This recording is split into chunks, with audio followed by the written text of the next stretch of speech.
whether you're at home, on the go, or at the stadium. Welcome to the Centre Bounce, your home for all things AFL Supercoach. Tell you what, man, can't get over that intro. Oh, you did good work there, Joe. Welcome, everybody, to the Centre Bounce on what this is, I guess, 9th of February. Joe, next week, this time next week, we're going to be talking about the State of Origin game. And then, I don't know exactly the date for the start of the practice matches, but I know it's coming pretty soon too. Well, I was going to say, you do not sound anywhere near as excited as I thought you would with an actual footy game coming up. Like this is, I know it's just an exhibition game. I know it's nothing, to write home about, but it's going to be played with the new rules. And I think it's really important that we're going to see the best of the best have a nice little hit out with the new rules. So I'm really keen to see it, and I'm dying for footy, and I'm single, so I don't really care if it's on Valentine's Day. So another Saturday. Exactly. So I'm all good. In fact, pretty sure the numbers, I saw there's an article, if I can pull it up, there is an article that is talking about the numbers because they have released the numbers by... Look, I just hope, my only hope, while you pull that up, my only hope for the State of Origin game is that they actually try. Because I know that we've had AFLX. I know that all these kind of exhibition matches, they don't go the best, 2 weeks or a week before. Because you think about it, round 0 is only the start of March. So they've got this, and then they've got 2 weeks, and then it's the first real game of AFL. So I hope that the players actually play, but I got this sneaky feeling, Joe, someone's going for that sling tackle. They're just going to be like, nah, sorry, mate. No, didn't mean to. So that's my only worry, that they take piss fart around with it a little bit, and it kind of messes this up, because we will take it as gospel in terms of Supercoach. This in round 0, obviously, to figure out who's going to be scoring well this year. So, see what happens. You might have a point, but at the same time, I guess where the hope is they get some more seriousness out of the players is you're representing your state, I suppose. Yes. So it's like fighting for bragging rights that, yes, the West is best, or no, Vic supremacy, mate, is the way to go. What? I'm just thinking those AFLX teams. Was it like the crazy Bulls and flaming tomatoes or something? And, flaming tomatoes. Pickled Eagles, whatever it was. Like, no one even remembers. All I remember is like Paddy Cripps was in it, and then Nat Fife won one. Like that's all I remember. So yeah, might as well get the Legends game and all the old farts out and make them play State of Origin. Man, I don't mind the State of Origin. I don't mind the old timers coming out. We respect the old timers. G'day, Mark. Good to see you, mate. Love Mark. Looking extra snazzy, my friend. So good afternoon, Yeah. Port down to 2. That'll be us round 3, Joe. Us, me and you, going to go watch some North Melbourne versus Essendon round 3. So early this year. We're early this I think year. we played twice. Ooh, get around us. But yeah, I got to get myself some red sunnies like you, Mark. Those are top notch, mate. So look, to be honest, I don't really think Soldo was. I don't think that the equation changes much for Port Adelaide. I don't think Soldo was a realistic option for him anyway. I think it was just Sweet or Visentini. I think the race is still between those two, not necessarily by Visentini right now. We'll have to see how the rest of the preseason goes. I don't think it changes much. Yeah. No, I don't think so as well. It's not like, Rosie Butters, or even like a Lear or someone else will Port Adelaide gets knocked out. I don't think he was even in. To be honest, I forgot he was even playing AFL. And I think there's a few of those type of guys who you're just like, oh, that fifth string ruckman, oh, he got injured. Well, that's going to change a lot. Yeah, exactly. You got a question here from James. G'day, James. What's up, James? If he's named. Well, I don't think he's best 22, to be honest. I think our backline of that kind of caliber / short player is going to be McKercher. It's going to be Hardiman. It may be whichever guy we get in the SSP, because I know we're looking at a few guys to fill what was Jackson Archer's type role, and potentially Luke McDonald, who's just been injured as well, could be in that spot. Watching Josh Goda at training on Friday, I did go down, made a bit of controversy with McKercher kick-out rules, Joe. Not sure if you saw it or not. I did. But yeah, I just don't think Goda's there yet at all. Like he just won't be named. He can barely run still. He's still got the calf kind of sleeve on at the moment. He's wearing one of those soccer shins, you know, that what they use for like the ruckman and stuff. Just because his legs sore, I think. So I just don't think he's there. Straight up, I just think it's not going to happen. So, Interesting that you mentioned that because I saw also an article that Nick Dacos as well was wearing strapping on his calf. Yep. Running the heavily strapped left calf, prompting concerns around his fitness. But apparently, whoever Drew Jones is says that he initially moved well enough during the session, reporting the strapping was to protect a graze on his calf. Really? I'm pretty sure Fox Sports News reporter Drew Jones, I'm pretty sure if someone's got a scratch and you want to cover it, there are these little sticky things, you know, these little sticky things that you can just peel open like this. They're called Band-Aids. You know what I mean? Like little bandages. Pretty sure if you just have a little graze. You know, you just put a little Band-Aid over it, you know, or there's no need to be heavily strapped to cover a graze. I don't know. That's just me though.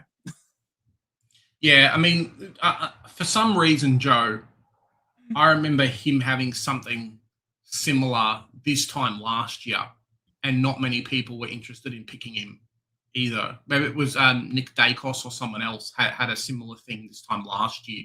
Oh, he's not 100%. Oh, he's not going to go. I remember, maybe it was, you might have to fact check me, but I do believe it might have been Nick Dacos 2025 heading into the season was the same thing. Was like preseason's not been that good, because I know a lot of people were tossing up, I believe, just from remembering, like no Bont, no Butters, or potentially no Nick Dacos, and then it really hurt people that weren't the owners. So there's January, there's February Nick Dacos, and then there's round one Nick Dacos. I guess the beautiful thing is we're not going to be sucked into not picking him or picking him, because we get round 0 to have a look at it. So if he's not fit, if he's not firing, well, it doesn't matter, does it? No. Look, to be fair, I'm not concerned about it at all, to be honest, at this point. I just thought it was hilarious. I just thought it was hilarious that to cover a graze, we had to heavily strap the calf. Like, bruv, Band-Aids don't exist. What I thought was a bit crazy too, Joe, is our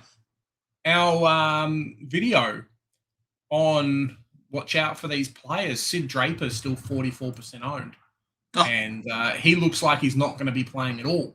So there you go. I kind of just thought you were up to that part of the article, and thought I'd segue a little bit into him. But 44% owned, boys and girls. I mean, and I know he's a placeholder for a lot of us, you know, looking for a 123K or 119K. But bit rough to still have him. Save yourself 100% money. I do find that interesting, but clearly that the video is clearly not being watched a lot. If so many people, that's good for us, Like that's good, 100%. Our fans get the good info, and everyone else stuff you.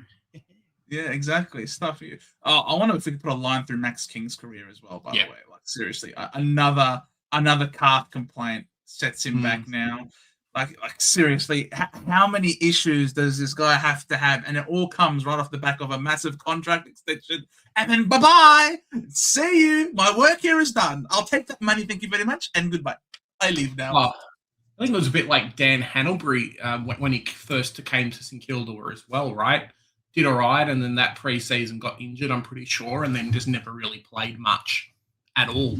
At least the beautiful thing with them is that they don't rely on him anymore. They've got a few other players. Caminiti will just play forward for a while, and I reckon if depending on what happens with King over the next season or so, I can see St Kilda throwing some money at one of the tall forwards at Brisbane. If they have any money, saying, "Hey, they'll find money out of somewhere." The salary cap's going up again.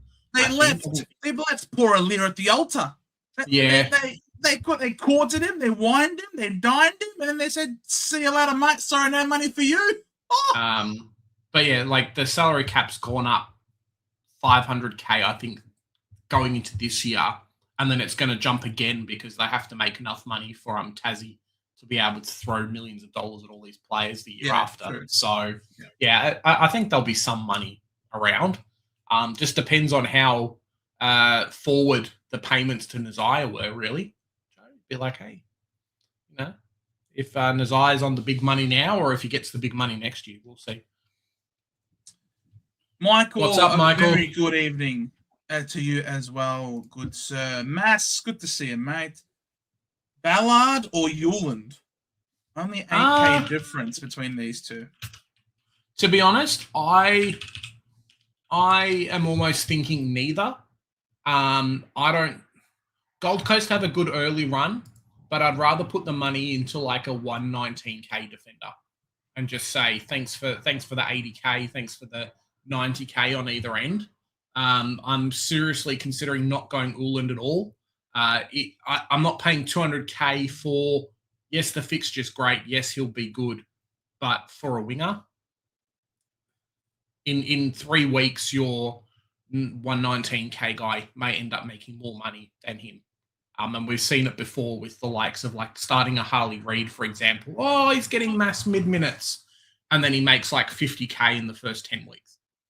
That 100K could be the difference between you having Bergman or you having someone like a Whitfield. And I know which one I would probably rather start if I could afford them. It's the difference between you having Sam Walsh, I'll use that as an example, and a Callahan or a Dacos kind of area. So Godfather's always been a massive advocate of don't pay up for rookies. There'll be enough guys who are going to play. They won't make typically as much money. So I'm a bit bemused by his bloody hell, what's his ownership? It's like bonkers numbers, Joe.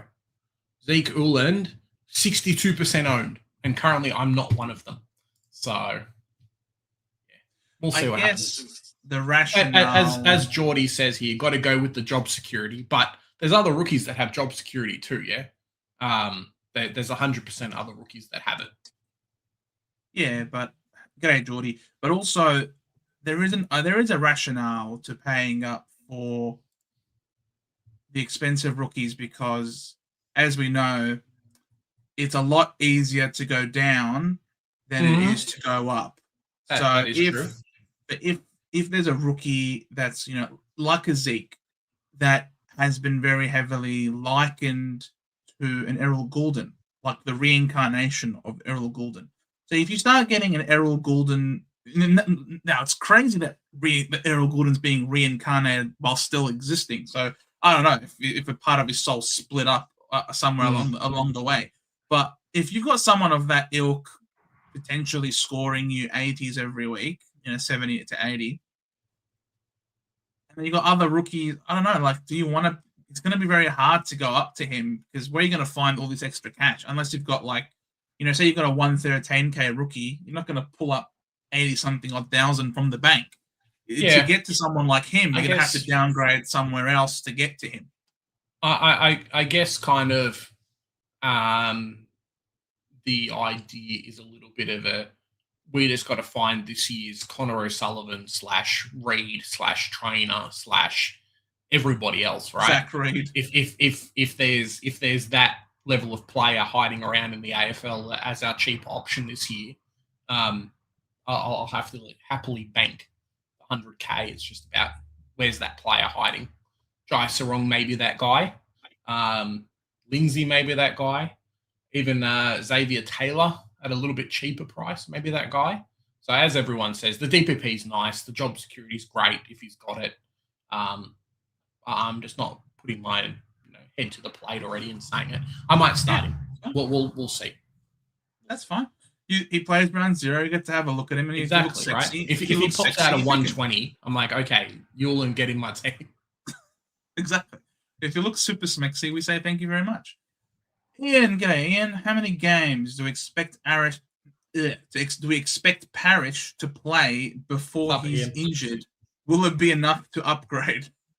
Well, I mean, he's very cheap, so he's only got to play 3 games. That's the first part, right? What would be your cutoff point, Joe? Let's pretend he doesn't play the entire season. If Parish played 6 games, if he played for the first 6 or 7 games, you would be happy with that as a selector. It would be getting you to 450k. You'd hope so, maybe a little bit more after a cheeky 100 against North Melbourne, just because it's going to happen. And then, cool, upgrade him to someone else and you're happy. I think if that's the cutoff point, Ian, he's only supposed to be an early stepping stone as well. I'm just having a look at his statistics here. So Darcy Parish, if he scores 89, 91, 91, 83, 88, 91. So the highest he's scored so far is 91, 96. So if he plays the first 6 rounds, going 89, 91, 91, 83, 88, 90. What's that as an average? That's an average. Let's pull up the calculator.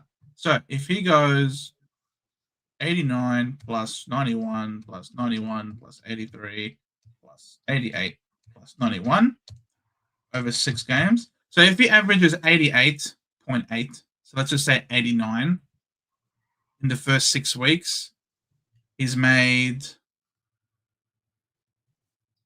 according to Supercoach Gold, 37.8 plus 25.3 plus 17.7 plus 13. He's made you 93.8k if he goes 88 in the first 6 weeks. Darcy Parish can very easily go 88. And if he survives 6 weeks, he's making you 93.8k. So you'd hope that he goes a little bit more than 88, being the gun that he is, if we just simply pull up his history. Darcy Parish. There you go. So he's been injury interrupted, obviously. But when he's had a few more games, the guy's capable of going 110, 115, 110. So you hope that he can push 100 in his 6 weeks. And then if he gets injured, so be it. He's made you 100k. Yeah, if it gets to 450k, I think you're very happy by round 6, because it's him plus a rookie on your bench equaling a primo. Fair to say. As long as someone makes 100k, you're happy. What's up, Mark? Ridley trained with the team, or for last week he is running laps. There you go. Maltesing, how you going, Maltesing? Made it in time, only just. Nothing worse than sitting down with a coffee, only find the milk. There you go, Maltesing. Thank you very much. That is great. Hey, Kobe. How you going, mate? How sad is the WA team? Trent Rivers is basically their 3rd best midfielder, Joe. Wait, I actually haven't even paid attention. So who have they got? They got O'Meara, Jackson, Shaw, Cogs, washed. Archie, you'd hope he doesn't get injured mid-game. Chad, Shaw. Clark he's good. Lob, all right, sure. Shea Bolton. Paddy Cripps is good. Brad Hill. Darcy Cameron, who apparently is out, by the way. So he's not playing. Samuel Taylor. Yeah, great player. Lawson Humphries is good. Who's the rocks for the Victoria? Gordon and Cherry. Gordon and Cherry. Oh, wow. Very nice. Gordon, Broad, Cozzy Pickett, Barris, English, Waterman. Oh, my God. English versus Gorn and Sherry. Oh, it's English and Jackson. The 2 mobiles versus... It's a good matchup. the monstrosity and Gorn and the goat. So Toby, Sinclair, Sarong. That's a great start. Bont. I mean, the team is already sexy, bro. It's got the Bont in there. Get around us.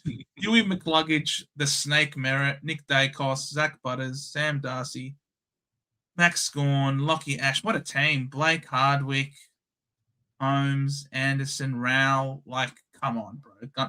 This is finalists FC, dare I say. Ed Richards, Gunston, Wiedering, Josh Battle. Like, come on. How does WA pose a challenge to this? Even Ben King. Dangerfield is washed. Stewart is not bad. What a team. If Victoria lose this, hang your heads in shame. That someone's paid some money. Mark, where did it go? Mark, thank you very much, Mark. No, Ridley trained. Sorry. Oh, no, Ridley was no trained last week. Sorry, I must have got that wrong. Sorry, left that on the last post. It is the same last year, but injured. Yeah. There you go. Good old Ridley. Look, if Rids plays, his price is cheap. But to be honest, at 415K, I'm spending 20K more getting Nick Newman, Bergman, or McKercher. Like I'm going to let someone else ride that wave because Nick Newman, Ridley plays half a game and then goes off. So his biggest travesty is you guys not having the sub anymore because he'll be subbed out pretty quick. Yeah, but if Ridley's healthy, if Ridley gets healthy, man, at his price point, this guy, look at him. It's very good, very nice. I love Rids, but it's just, I personally can't go there. Rodney, how you going, Rodney? Ed Richards last season, 8 times 120 plus and 8 times 100. That's a lot of hundreds, mate. Previous season 2 and 5 respectively. Yeah. Yep. 100%. The only problem with Ed Richards is he's not very sexy, so people don't pick him.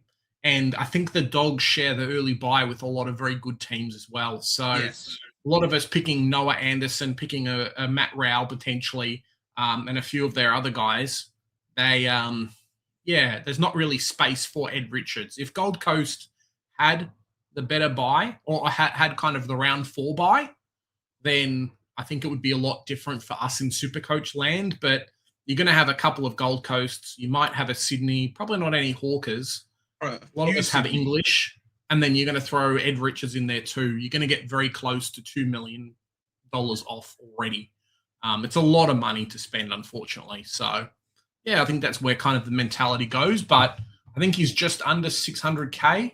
So there is a world, Joe, where people will get him. Maybe if he has a good round, I could totally see it jumping up. If he has a good round 0, I think his ownership may fly. But just for right now, it's a bit of a no thanks. He is an absolute gun, but it's that round 3 really sucks because there are so many relevant players from the fixtures. Even the Swans, like the Swans have got quite a few. They've got Blakey, they've got Mills, they've got Heaney, they've got Goulden.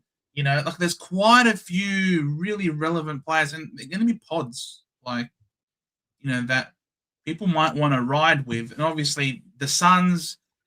You're picking the Suns players early because their run early is so easy, is the dream run. So that's why you have to start them. If you're deciding not to start them, then sure, you could roll with that. But you're then running the risk, I suppose, of missing out on some masterclass scores out of the Gold Coast boys, which is pretty difficult to watch, I imagine. All right, let me get to Causa. How are you, Causa? What's up, Causa? Can't believe I'm getting back on Rose. I can't believe you ever thought about fading the guy, to be honest. Yeah, I think so as well. Just a bit nutty, Causa. I know you're a man of picking players who other people don't pick, but to miss out on Rosie / Butters, I mean, it was just Rosie, but he'd almost be the number 1 lock in a lot of people's backlines, I think. Oh, and he loved your episode about Whitfield. Thank you very much, Corey. Nice for MJ to have me on, talking Lockie Whitfield. And he wasn't in my starting team. I have to tell you that. But just his run is so good and big advocate. And yes, they do share the early bye with St Kilda, but if you can fit a couple of really good GWS players in your team, that second bye is so good. And their early run, as I said on the episode,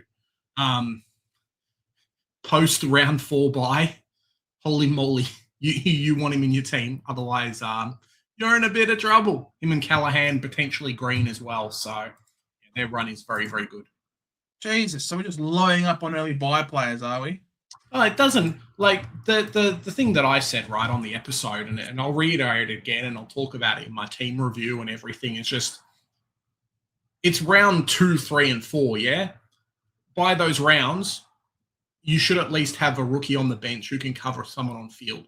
Please don't have dead rookies in those 3, 4, 5 rounds. Like, those first 3 rounds, don't have any dead bench rookies. Or Isaac Rankin. Well, no, he's fine, because round 2 he starts playing. So you got the round 1 loop, and then that's it. He's good to go. Yeah. And like the way I kind of put it into focus was, you have 23 on field. You only need 18. So at the very least, you've got 5 free hits. That's not even including having to have coverage for a player. So it's not as bad, I think, as what people felt. And I think last year we were over panicking, being like, no, early buys, and then you miss out on a few good players. Whereas this year it's like, whatever. Nick Dacos has a round 2 buy. I'm still going to pick him, but barring not being fit. So yeah, it's okay. But you got to play the fixture, I think. And that kind of showed us last year. A lot of teams are very even for the first 10 or so rounds. So if you can get the guys that have the big ceiling and the easy games, you're going to jump ahead. Absolutely. Cameron is on the oh, there you go. Yeah. The WA team gets even worse somehow. How is that even possible? The season's about to begin. Here. Can't wait. Maltesing. Bailey, I don't know if I'm going to look back at the end of the year and regret this, but I'm thinking Lawler and Blackiston over a 500k primo and a rook. Thoughts and opinions to pull me out or in to this decision? To be honest, it depends on who the 500k player is. Yeah. Like if we're talking like a Lockie Whitfield and things like that, it's fine. If we're talking a forward keeper, then it's fine. Like you could go Petrarca and a rookie, and I think you'd be doing better than Blackiston and Laylaw. No offense to the players, but it's still going to cost you 4 trades to upgrade those 2 players, whereas it probably will cost you 2 or 3 to go primo to another primo for the same output and effort. I've spoken about this before, but just our quality of rookies seems to be going up, and the amount of rookies I think we're now selecting is a lot less than what we have in previous years. So we're only picking the best scoring and the best ones. So like Blackiston / Laylaw, maybe not Blackiston if he's number 1 ruck, but Laylaw 100%. You might get a rookie that scores the same amount of it as him on field. One of these mature age guys or someone like that could score pretty comparably, while your primo at least saves you trades on field. So, and you're not putting yourself in a situation where Blackiston and Laylaw both fail at selections and then you're kind of stuffed. Because imagine instead of going from primo and rookie costing you 2, let's say 3 trades, cool, because the rookie might need 3 to get to a primo. Blackiston and Laylaw guaranteed 4 trades because it's 2 and 2 to holy shit, now they struggled. I'm now having to spend 3 trades per player on field to actually get to a primo, because it's happened before. Jaden Short and all those guys for an example, but they were a bit more expensive. There's definitely those ones that fail. So I would be very wary. Better to lock in the position and lock in the player sometimes than to go too mid-price heavy. And there is 40 trades, but those 40 trades go pretty quick if you're not looking out. And you put yourself in a risky position. And you don't want to be trading, sideways trading while other people are upgrading. There is a train of thought, and I'll let Joe speak, but there is a train of thought that says start the shitty ones, so Blackiston and Laylaw. If it doesn't work out by round 3, you can always trade them and get the primo and rookie. But then it's like you should have done it already. So what do you reckon, Joe? But if they both pop off and they both score, yeah. What are you expecting them to get to? What are you expecting them to get to, though? That's the question. Well, as long as they make you your 100K, you're happy. Well, yeah. And if So they're making 100K, so it's 2 trades versus 4 trades, though. Like that you're spending to get to the same result. well, Blackiston's how much is Blackiston? Blackiston is 285. Mm-hmm. So you can very easily one up, one down at that point if you get to 385 to get to a premium. To a 295. So that's 2 trades. So that's 2 That's trades. 2 trades there. Yeah. Correct. And then you do two trades elsewhere. But I think you've also got, so it is more trades, correct. But at the same time, you'd have 40 trades though. So it's like, you can make the money work. You might not be able to one up, one down your rookie. You might need to 2 down, 1 up. I think it's more likely 4 trades versus 3 trades in these circumstances. I don't think, it's rare for you to be able to get an uber primo just from one down, 1 up with a basement rookie. I think it's more of a 2 down, 1 up. So it's as opposed to a 1 down, 1 up from both if they're both successful. So it's 4 trades versus 3, but with the mid prices, they obviously are priced higher to start with, which means that they have to perform at a much higher level week in, week out to be able to make that same money that the little rook would be able to make by scoring significantly less. Also, there is a risk, as you mentioned, and you increase the risk the more mid prices you have, the more likely it is that you're going to step on a landmine somewhere in one of those traps. If you just simply select the ones that you know for sure, that you are really confident in, that you're willing to bank on, that this mid-price, like Hayden Young, I know Hayden Young's a mid-pricer, but he is better than his price. I know. The only reason why he is that price is because of his injury last year. Or Darcy Parish, I know for a fact that this guy is better than his price because of injury last year. Sam Lawler is definitely more of a speculative one in that you're hoping that because the kid's a jet and he's had another preseason under his belt, that he's going to take another step in his development to then perform really well. I think that's very speculative. I'd even say Blackiston is also speculative because you haven't really seen him perform consistently as a ruckman for the Bombers last year because of how he played and the chopping and changing, and you've never really seen a big score out of him either. So both of those guys are speculative to a degree, whereas if you get like a Petrarca, for example, who you know what you're going to get. You know with Petrarca what you're going to get. So, and then with a rookie, they don't have to perform very well for them to make the money. So I'd sort of lean towards the rookie and the primo personally, as opposed to the two speculative mid prices. And something we didn't mention too was that you could lock it in and get like a extra captaincy option every week too by going the primo. Yeah. So, right, exactly. So. And if one of those guys like played round 0, like if we saw, like if last year was this year and that Bombers were playing Gold Coast this year in round 0, you would get a free look at Blackiston in the ruck, for example. And that might be that extra sample size that you might want to look at how he performs. Or if Sam Lawler was playing, how much midfield time, what is his CBAs looking like? Is he a bulk ball winner? Is he able to transition on the outside? Because it looks like he's really bulked up over this preseason. Is that going to affect him on the outside, on the spread, now that the game's going to be faster? You don't get that round 0 look at him. So, yeah, I'd lean towards option number 2 personally. Cheese, good to see you, Cheese. What's up, Cheese?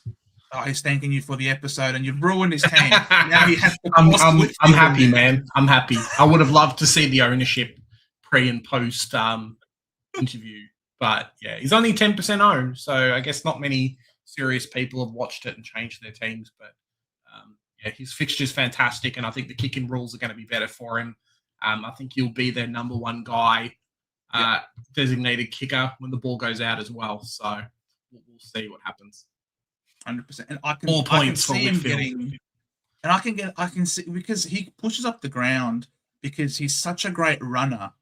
Yep. I can see him being the one where how the last disposal between the arcs. Yeah, that's what I was saying. I can see him either running to take the free kick or being the one running past in the overlap to receive the balls. Yeah, he's gonna have the ball in a string.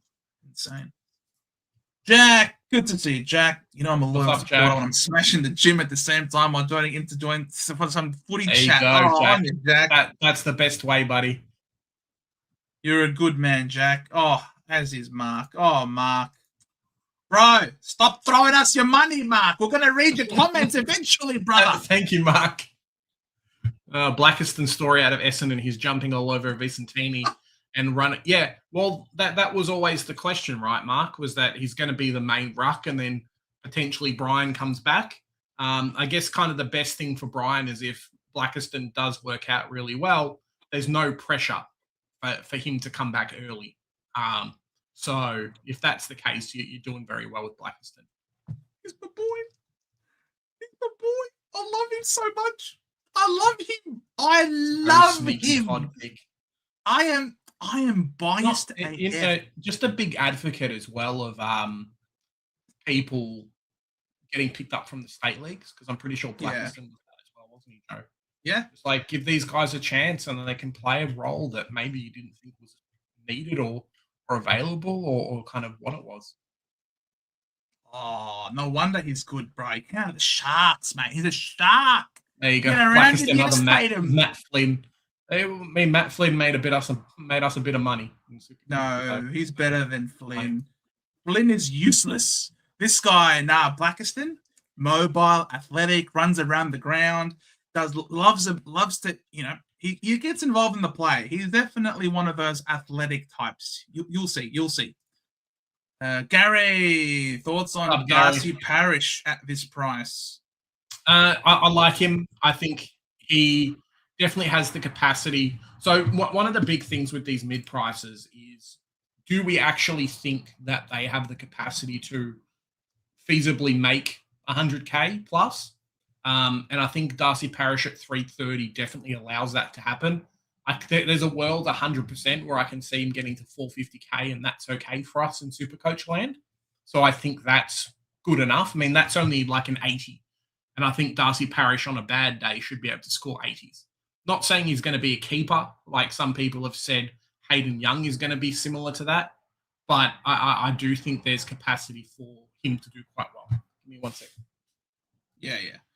Oh, I think now personally, I can also tell you that he's flying in the preseason. He's doing very, very well. He's reported his body as being, as healthy as it's been in a long time. So I'm all aboard the Darcy Parish train. I do think that he definitely presents a lot of value at his price, and also that we don't have an early buy. So the thing is, it's not like, what I like about him not having an early buy is the injury-prone player doesn't have an extra week to sort of get through without to cop an injury and suffer and break down and collapse, and therefore you have to trade them out. The fact that they don't have that pause in the money-making process is really good.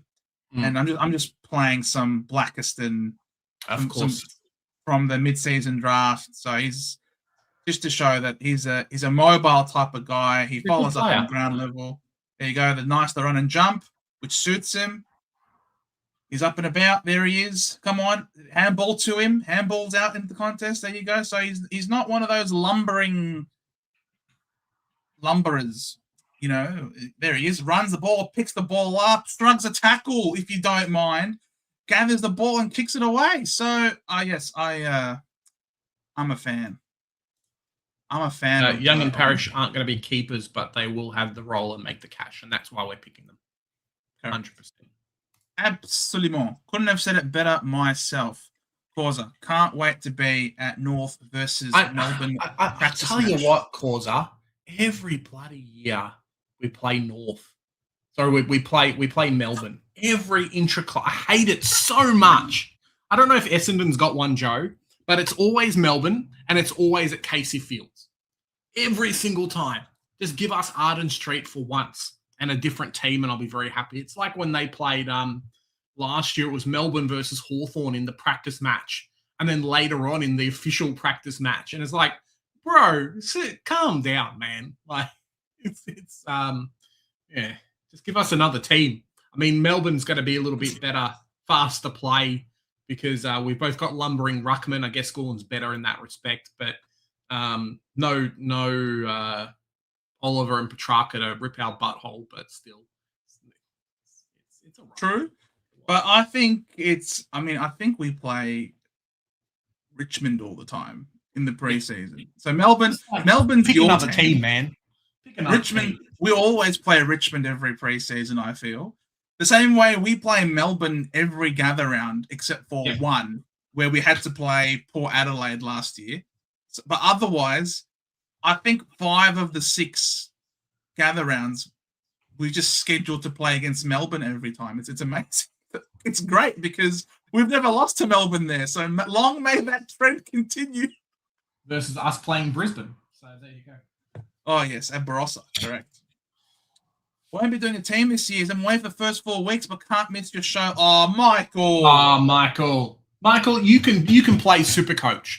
I'm sorry, it takes you 5 minutes during the regular season, mate. We'll have lots of content coming out that kind of guide you along. I guarantee you, Michael. You give the team to your grandma. Hopefully she's all, you know what I mean. If you give the team to your mum for the first 4 weeks, she'll be able to make your trades via phone for you.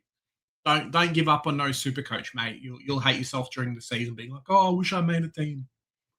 Michael, I'll do it for you. I'll be your grandma. Send me your team. I'll do it for you. All right?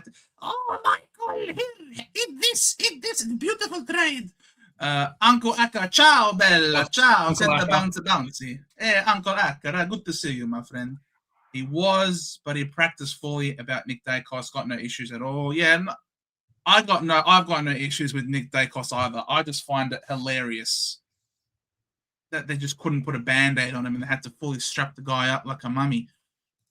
Thoughts on Josh Dacos as a defender, asks Cody. It's a no from me. I think our players are fairly locked in. He may have a different kind of role, but I don't think you'll ever be priced out of him at $525K. And I think there's a couple of guys, namely a Rosie, Whitfield, and a couple of others who, for what, 40K more are better.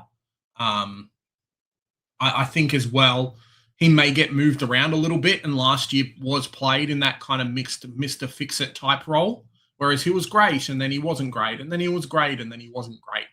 I did miss out on the 200, which was not nice, but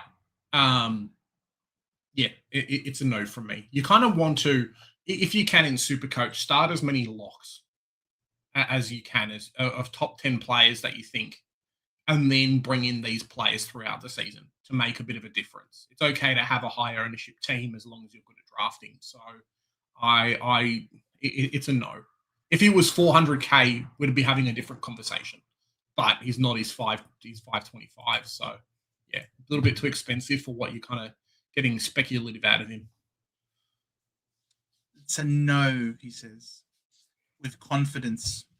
Yeah. Because here we got Maltesing. Josh will switch with Pendles, I reckon. So I'm not sure if they both take points away from each other. There you go. Spoken by a diehard Collingwood Nuffy. Jack, watching my boy Willie Ashcroft's highlights of Lions match made me feel tingly things in his trousers. I don't have him in, but now he's made it to M4. Had Sarong there, but got to support my boy. Nice. Well, and that's what Supercoach is about, man. Maybe you've got it worked out, Jack, and everyone else is going to be chasing him and putting him into our teams. I know McCluggage has somewhat been talked about as an addition to my team, but not for right now. What? Ashcroft dual Norm Smith back-to-back medalist. He's obviously doing something right, so there you go. Not bad, not too shabby there. Shannon, good to see Shannon. What's up, Shannon? Yeah, shame. It's a shame. Tough. It's rough. Whole 2026 is gone. What's his contract situation like? I think he's got one more year, maybe. What do you want contracts? Out of player contract out of players out of contract, and we want. Let's see, is he there? Soldo. Ooh, okay. Hello. Yeah. So He's this out of year's his contract. last year. Yeah. So to be honest, I don't think they'll keep him. He's been wanting to go back to Victoria for a while, so yeah, I don't see a world where they keep him. To be honest. Yeah, and they're not keeping him. Josh, yes, they're there. Mark, should I give a rocket to Zach Merritt on Friday? He's got a Q&A here on Friday before Saturday game, or just ask him what is the example he set for the youngest in the club. Look, I don't think you should give him a rocket. I don't think so. As much as we might love to give him a rocket, the reporting is that the guy might want to stay. If the guy might want to stay, we'll try and encourage him to stay because he is by far and away our best player. And then there's lots of daylight behind him. Okay, so I think we have to keep him. I think it's good if we keep him because no one, and I mean no one, will want to come to the Bombers if we don't have Zach Merritt there. If Zach Merritt's not there, you can kiss Zach Butters goodbye. For example, you can kiss Zach Bailey goodbye. Like, you're not going to attract the free agents that are in their prime if they're coming to a rebuilding side. With Zach Merritt goes, the team becomes so young. We don't have a single player over 30 years old, which is absurd. So ask him about the example. Yeah, 100%. Is he enjoying life now without the extra pressure of the captaincy? So, yeah, don't ask him about his bath. role on field for me, Mark. I might put him in my team. Yeah, don't give him a bath. Yeah, just we can do that privately, but to him, just don't calm it down. Just exactly as the Godfather says, just calm it down. Remember, it's nice to be important, but it's important to be nice. Except to Zach Merritt when he leaves your club. He's dead to me. Jack, anyone see Saints news about Max King? Yeah, we did, man. It's sad. It's sad. Just put a line through him almost at this point. There you go, Jordy. Absolutely. James, if you can only take one, who would you take between Goulden and Heaney? Look, for me, it's probably Heaney. I think Goulden is great, but for the little bit of points difference, a little bit of cash difference that you're spending between the two, I'd rather get a guy who's been around the top 10 every season for the last little while versus someone looking to break into it. I think Heaney is multifaceted and he can play forward, he can kick goals, he can go through the midfield. They may be looking to use him a little bit more, and I think Goulden may cop a little bit of attention. So, yeah, I'm very happy to take Heaney if I had to pick between the two. Oh, well, if we're talking Supercoach, I'd take Goulden. If we're talking real life, I'd say give me Heaney every day. Maybe I can be proven wrong in round 0, and maybe I'm a little bit biased because Goulden didn't do so well last year. But out of the two for right now, I would take Heaney in my team because it's one less trade that I have to be thinking, potentially he's not going to be in my finished team. Goulden, I feel like, would be a very good M8 for, so would Heaney. No, Heaney would end up being like an M5, I reckon. That's even better then. He's that good. That's even better. If I've got M5 at M8, I'm winning, But there might be games where the guy has to play more forward. They did lose Haywood. They've lost Haywood. They've lost Laurent. They've lost a bunch of Shawarmas. I don't know. The Swans, they're hard to read. I wouldn't be. There might be some games where Heaney is just so goated at forward craft that he has to play more forward. Whereas Goulden, you know what his role is. Goulden's role will continue to be sexy, beautiful kicks inside forward 50. So, look, they're both great. They're both great, in my opinion. If the money that you save getting a Goulden instead of a Heaney can get you over the top to get you someone good elsewhere, like getting Horn Francis to I don't know, to who's a 550k player. What's the difference between Heaney and Goulden? And let's see, how much is Heaney Like again? Heaney 40k. 40k. Yeah, then you can get like a Sarong to Dacos, for example. Would you rather Goulden and Dacos or Heaney and Sarong? Goulden and Dacos versus Heaney and Sarong. It's Dacos, right? Because Dacos is Dacos. Yeah, Dacos is not in contention. Like, I'd rather pick him anyway. You got to pick someone different. Of that price point, is what I'm trying to say. I know, but yeah. Who else is 620k? All right, how about Noah Anderson? How about Goulden and Anderson? Yep, Anderson versus 619. So Goulden and Anderson versus Heaney and Sarong.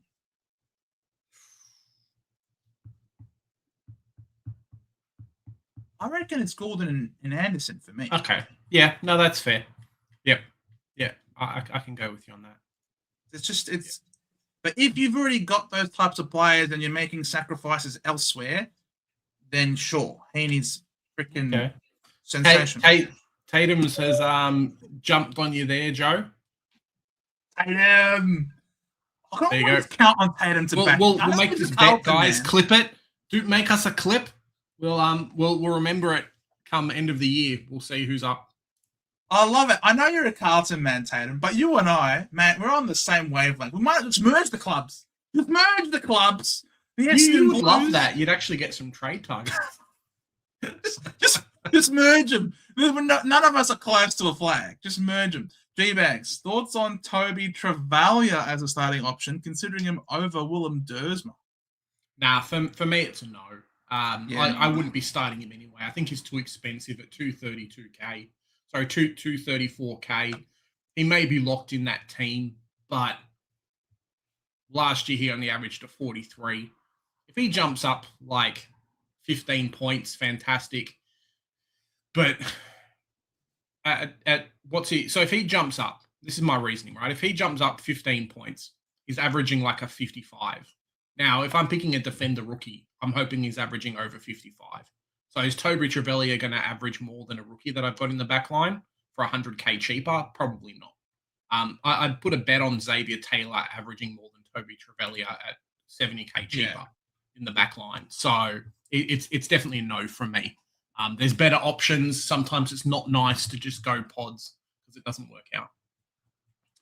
Yeah, you almost don't want to pod rookies in particular because if everyone's the general consensus is X, Y, and Z are the rookies to own, and you decide I'm not going to have X, Y, and Z, I'm going to get bloody P. Yeah. All right. And everyone makes the money on X, Y, and Z, but you don't because you've got poo head P. So you're struggling. All right. So you don't be smart when it comes to rookies. We're all in the same boat together. No one has seen them play AFL. No one exactly knows how it's going to translate. So definitely best to have the safety in numbers with the rookies. With pods and primo, sure. Mark, thank you very much, Mark.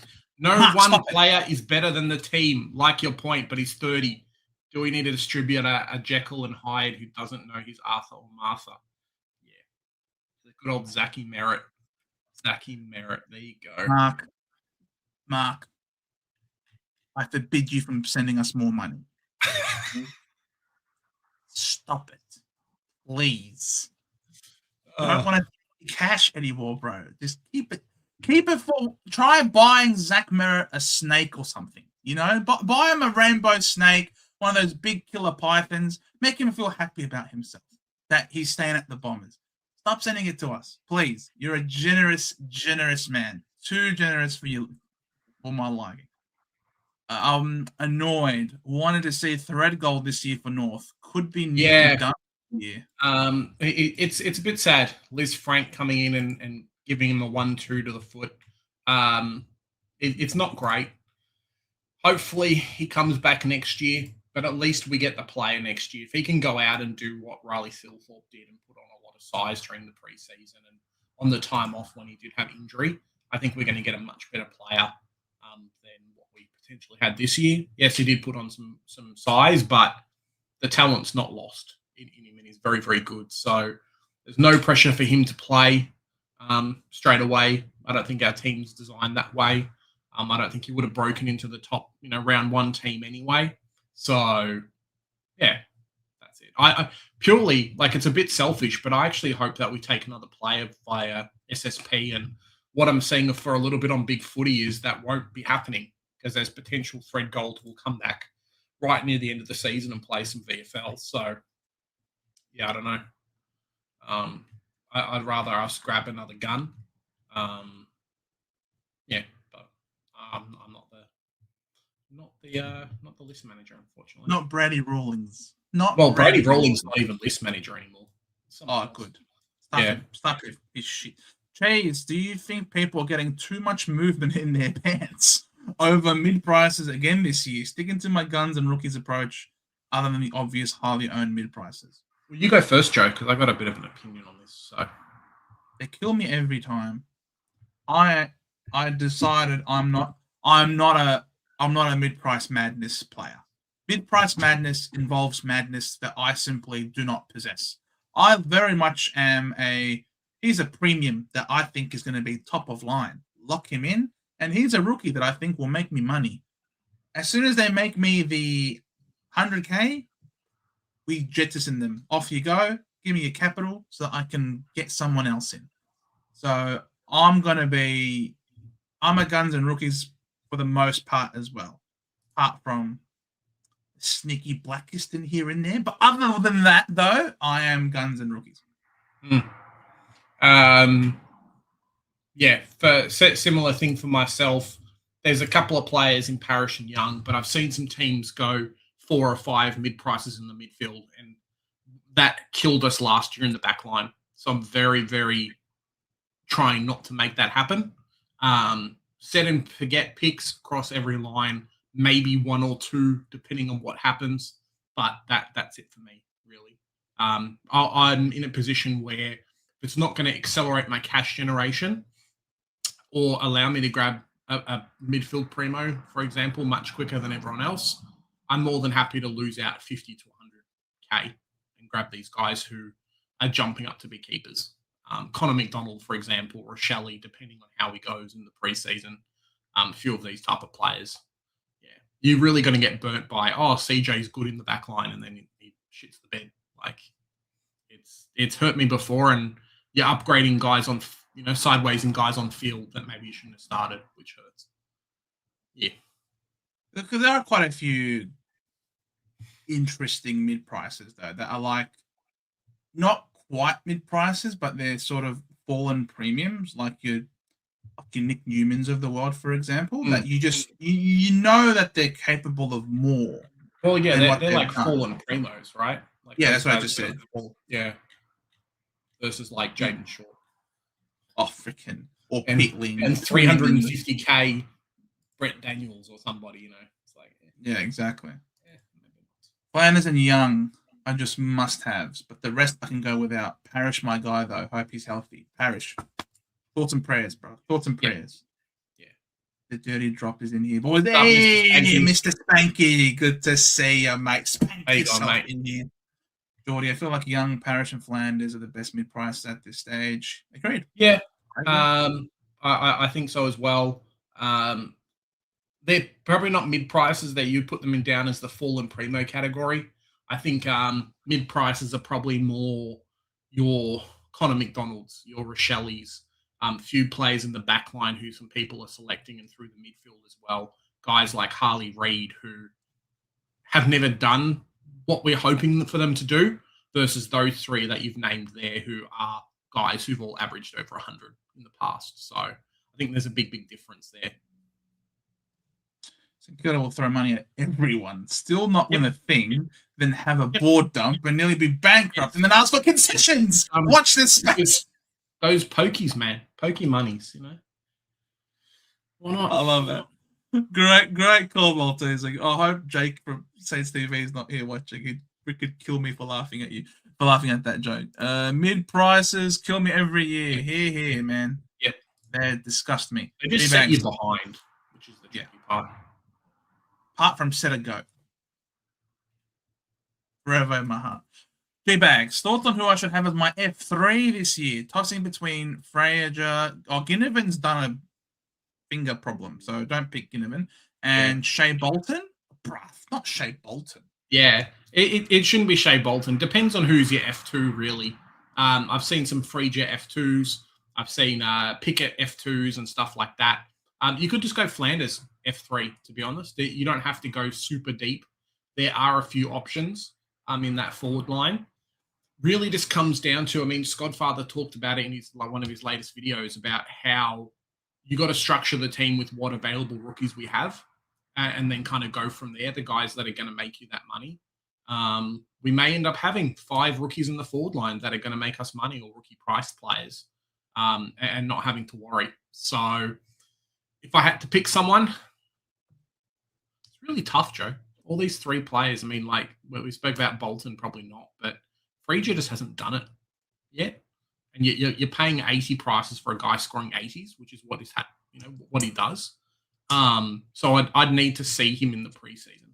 I would be more than happy to go G-Bags if you wanted to.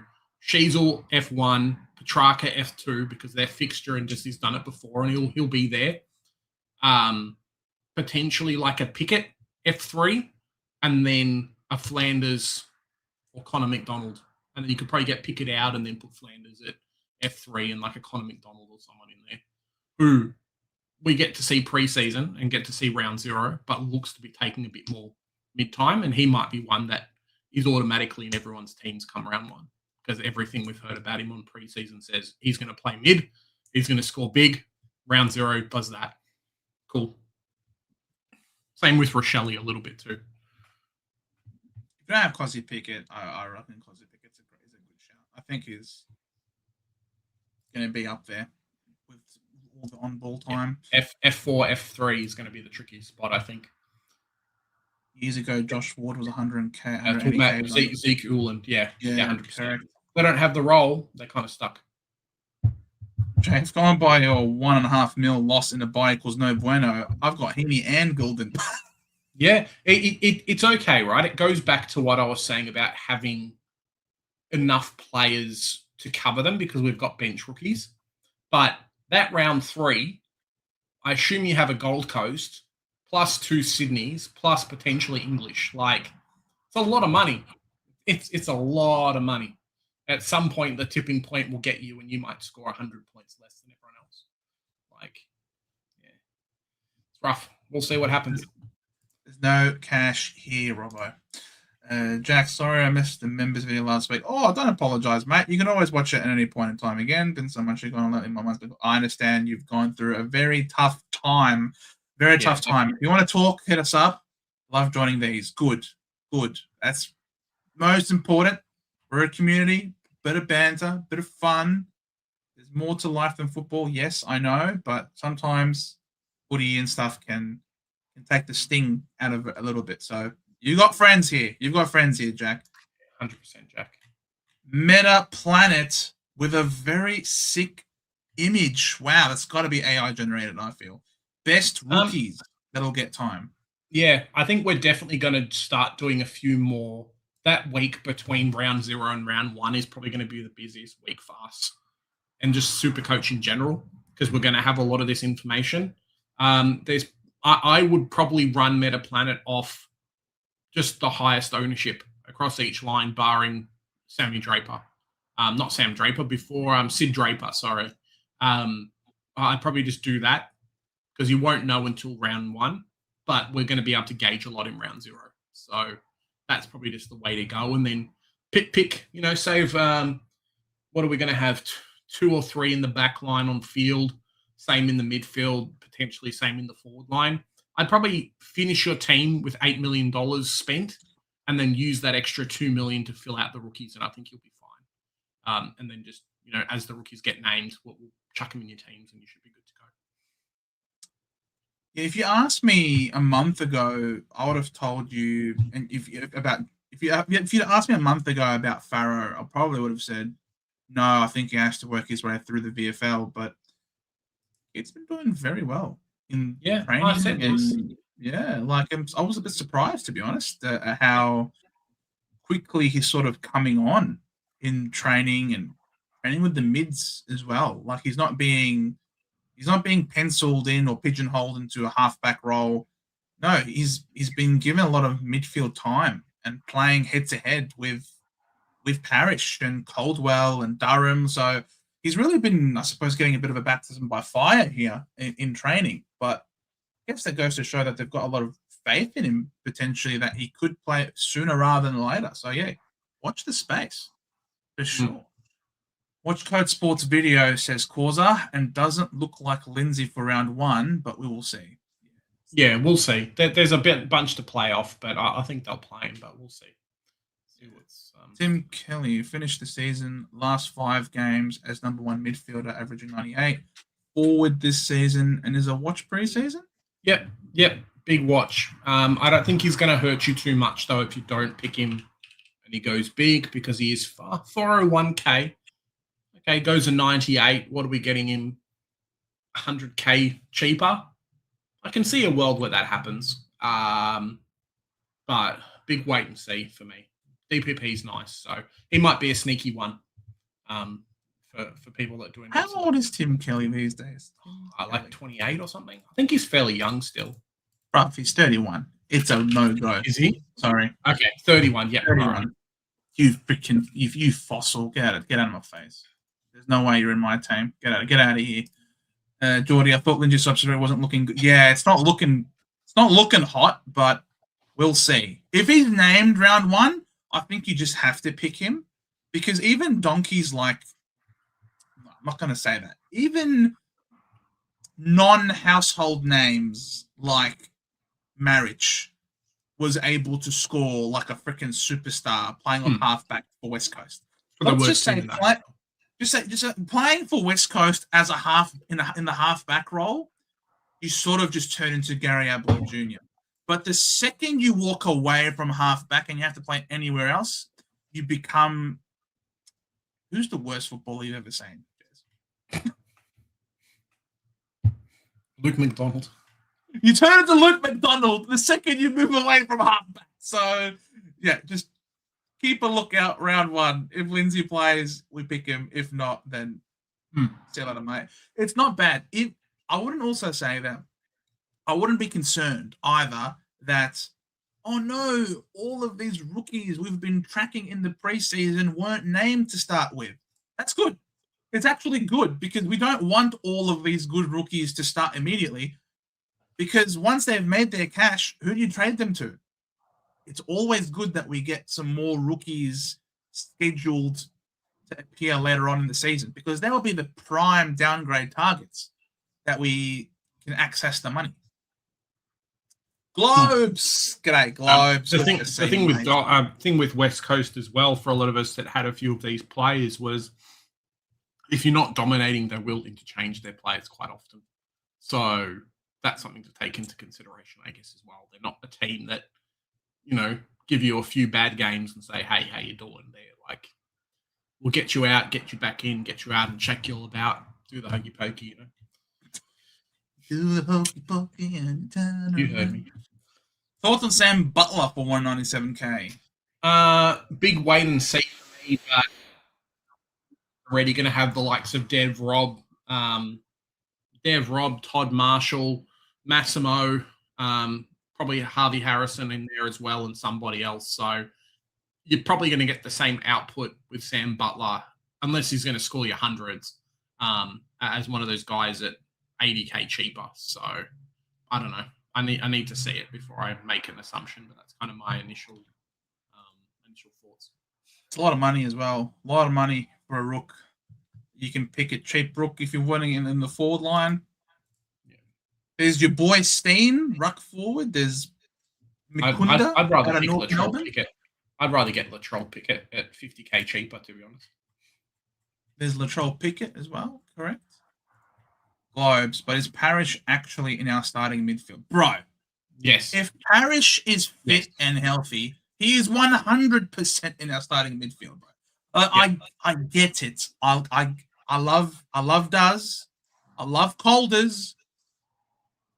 I'll tolerate Miz, but we're not picking Parish, bro. Like you need to have those first disposals, the first layer, the ball winners. We need him. And Parish is, when he's fit and healthy, he's one of the best in the comp at being first hands on the ball, flicking it out. Yes, we get it. His kicking isn't the best. That's why we want these other guys on the outside to receive from him so that they can do the kicking. But no, we absolutely have a spot for Parish in our side. Oi, G-Bags. What's up, G-Bags? Okay, G-Bags, thanks very much, you generous person. I get what you're saying about Pickett at F3, but it means that I'll have to downgrade my R2 from English to O'Brien. Yeah, no thanks. Don't do it. O'Brien might not even play, buddy. Oh, like no.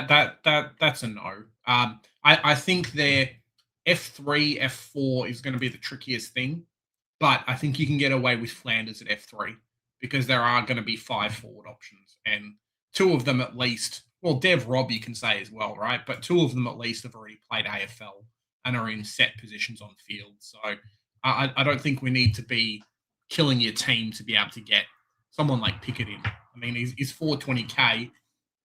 He gets to 500k, cool.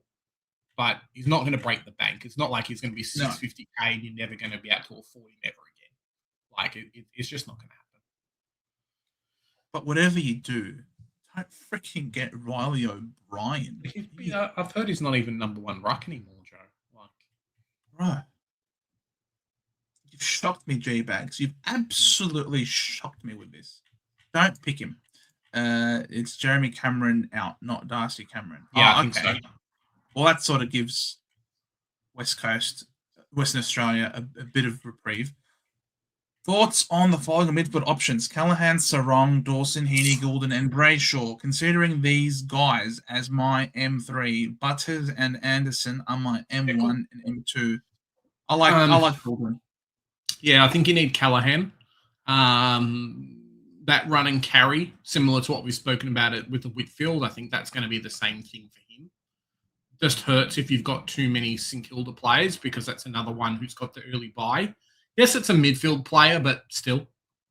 Brayshaw, he's really good after the first 4 weeks. I'm pretty sure he plays Richmond North and quite a few easier teams post then. I wouldn't be going near Dawson. My thing with Dawson is he always seems to be around the same price every year. You'll always be able to pick him up at like 480k. He'll always end up finishing the season at 550k or around that mark. So there's never really a ceiling game for him much anymore. It may change a little bit this year, but he's just not very exciting. He'll score you hundreds every week, but you're not picking an M8 in your starting team. You know, it's not a thing to have. The other guys, I don't know. Sarong's a little bit. I would go, instead of Sarong, I would go Callahan, Merritt would be my 2. I think Merritt will be okay. But as Joe says, maybe like a Goulden or Heaney, potentially a Brayshaw's better. But I wouldn't touch Dawson to start my team. Like, yeah. Merritt 583, Goulden 566. It's not that far apart. No, they're not. And one has an early bye. Cheers. I don't want to pick Merritt, man. Stop it. Zucky Merritt! Stop it.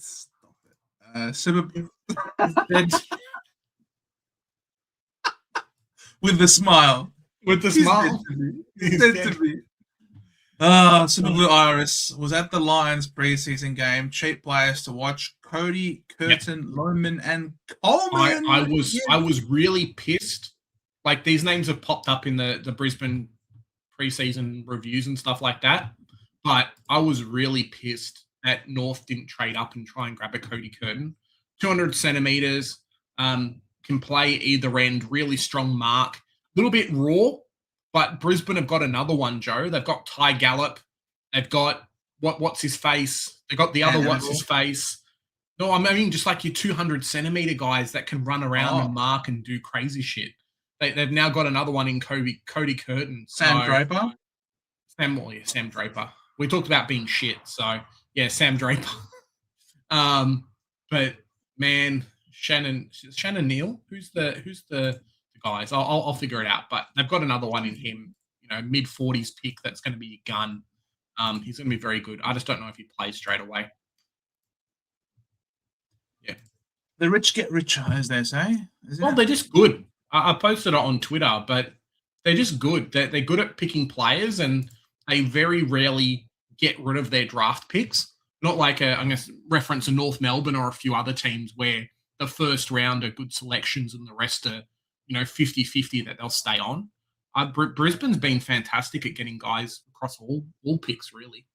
Yeah. Probably helps that half the players are in their academy. 100%, Geordie. It looks like it's going to be a slaughterfest. You're dreaming, Joe. No way, really. Hey, bro. All right? Just calm down, bro. There's no need. Tell him he's dreaming. Tell him he's preseason, Geordie. It's only preseason. Geordie, there is a cycle that the Bombers fans have. There's always the hope and optimism in the preseason. And then we start to get, we show good signs, we believe, and then we crash and burn, and we think, oh, shit, here we are again. I'm still in the hope, believe, optimism phase that Jordan Ridley can stay healthy. You know what I mean? I love Santa Claus and the Tooth Fairy, But, yes. Hello. G'day, Charles. Good to see you, mate. Doing Charles. Well. If you watch Matty from Inside the Kennel, that's why I don't, Cheese. That's why I don't watch him, because he is the greatest salesman of dogs in the world. He should work for the RSPCA. Cheese. This guy is so good. He will sell a dog. He will sell a dog to a dog. That's how good he is. It's unbelievable. It's unbelievable. Love Ed Richards. That early fixture for the dog scares me off him. Fair enough. I agree. I'm looking up on round 12, accepting the loss and going fishing.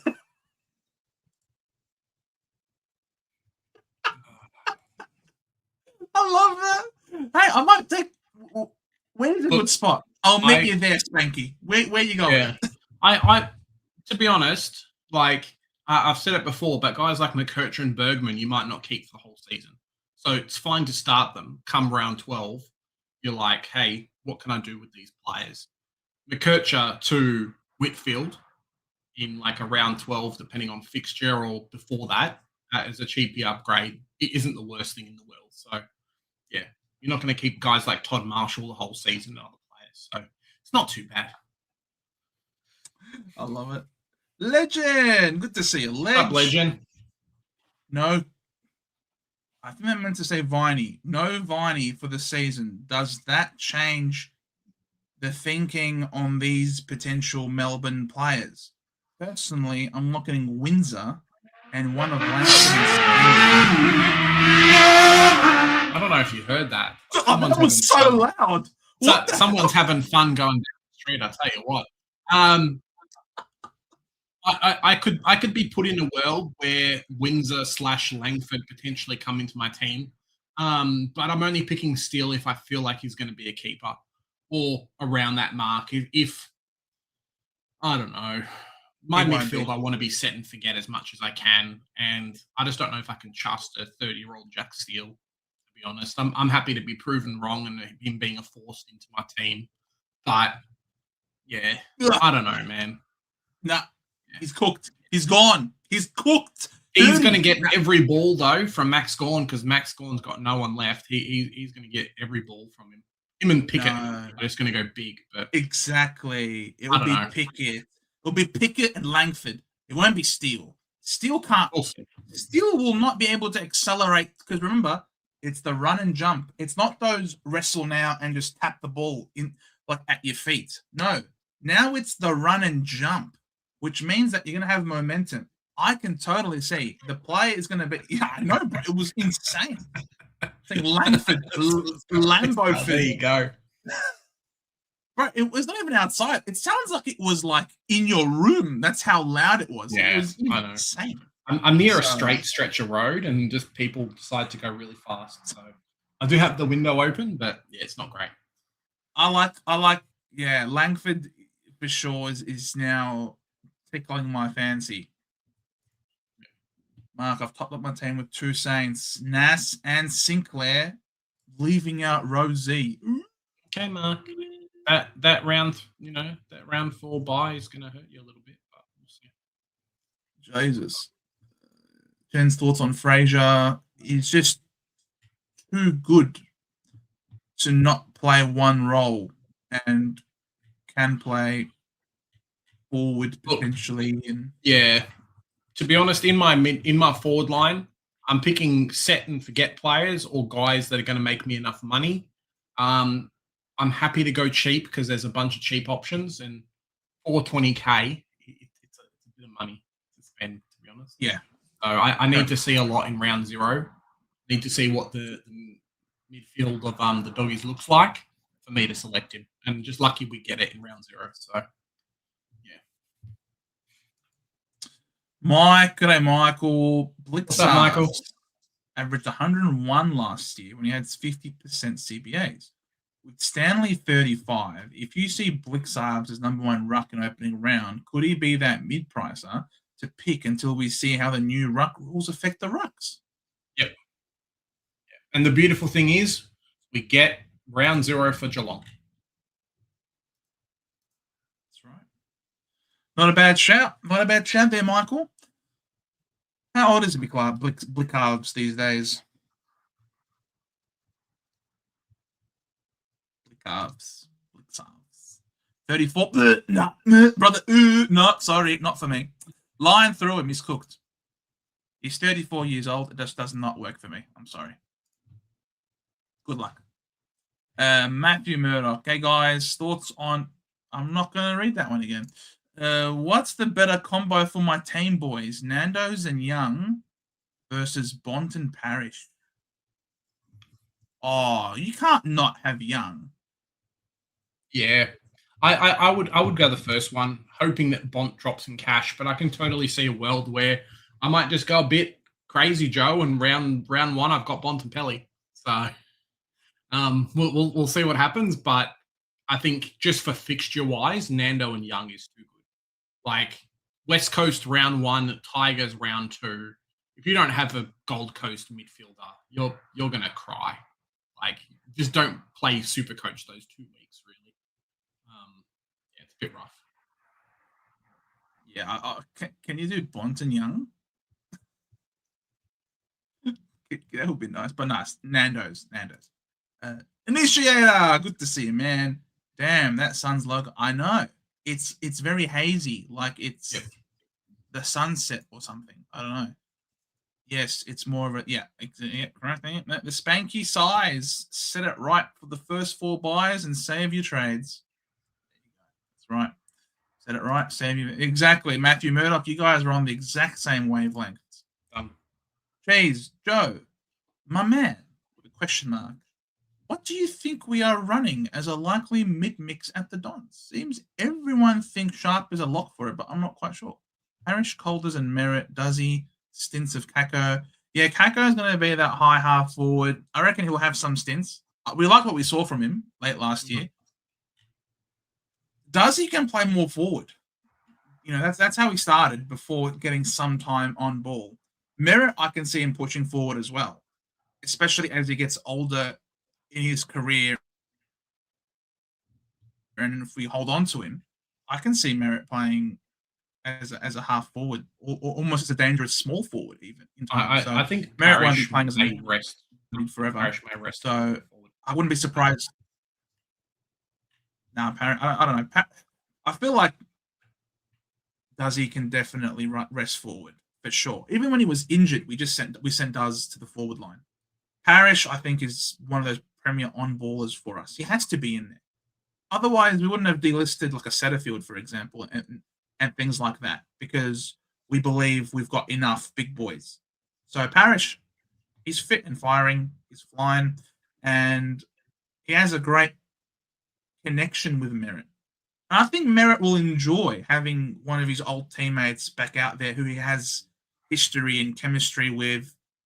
That's how a lot of it goes with teams. Like, do you have connection and chemistry? You guys know how each other think, how you each operate, to be on the same wavelength, to be able to make the most of it out of your passes. I know how this guy likes it. I'll put it out in front of him, or no, he likes it to his feet. I'll put it low. I think if Parish is fit and healthy, he has to play, in my opinion. Blue Iris. I have fed McKercher for Windsor from Melbourne, and it gets me Parish at M6. I don't hate it. 283. Don't hate it either. Correct. But we'll see. Lawler still being managed. There you go. Initiator is a Tigers man, so listen to Initiator. Kieran Fraser could be third mid this year. Kennedy and Libba Trelaw looking at playing less mid times. Oh, well, we'll see. Good. We'll see. See what happens. That's pretty good. Charles, Joe, is Vintini going to ruck? No. Sorry, Joe. Yeah. Joe has been on. Yes, correct. Blackiston is the number one ruck, 100%.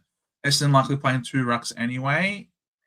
When Brian comes back, yes. I think Blackiston still keeps his spot in the team because, as we saw last year, he can play as a defender. So I wouldn't be surprised if we do.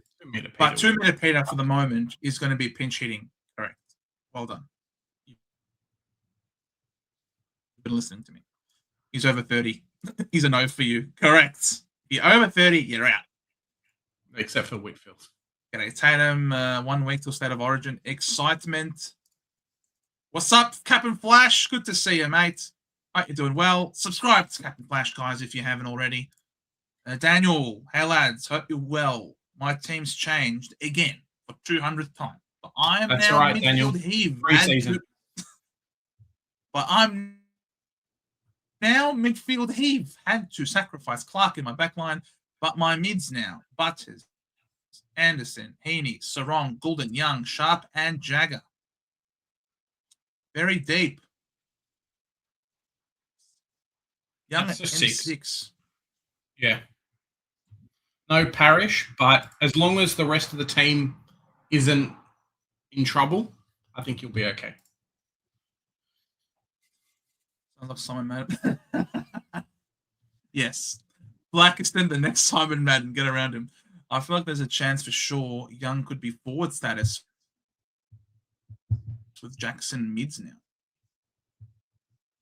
Right, if Young gets forward status, that's even more reason to pick him. Blackiston's going to be the best buy of Supercoach for the year. Mark, don't say that. You're hyping everyone up. Everyone's going to believe that Blackiston's the GOAT. And then, you know what they say about expectation? It's the thief of joy. That's what they say. So what? Parish is the wines of this year? Correct. He is. Parish could hit 500k plus and jump 100%. Exactly. Yep. That's all you got him for. That's all you're doing. Yeah. Parish plus like a rookie could equal Bond.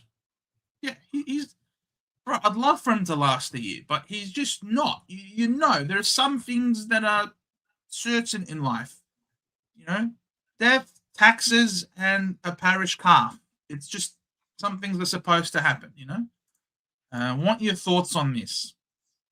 Sherry and a cheap rookie, mid rookie, or Rao and Harry Kyle. What? Sherry and a rookie, or Rao and Kyle, or another rookie. He's going to play Rao or Cherry at his flex, Joe.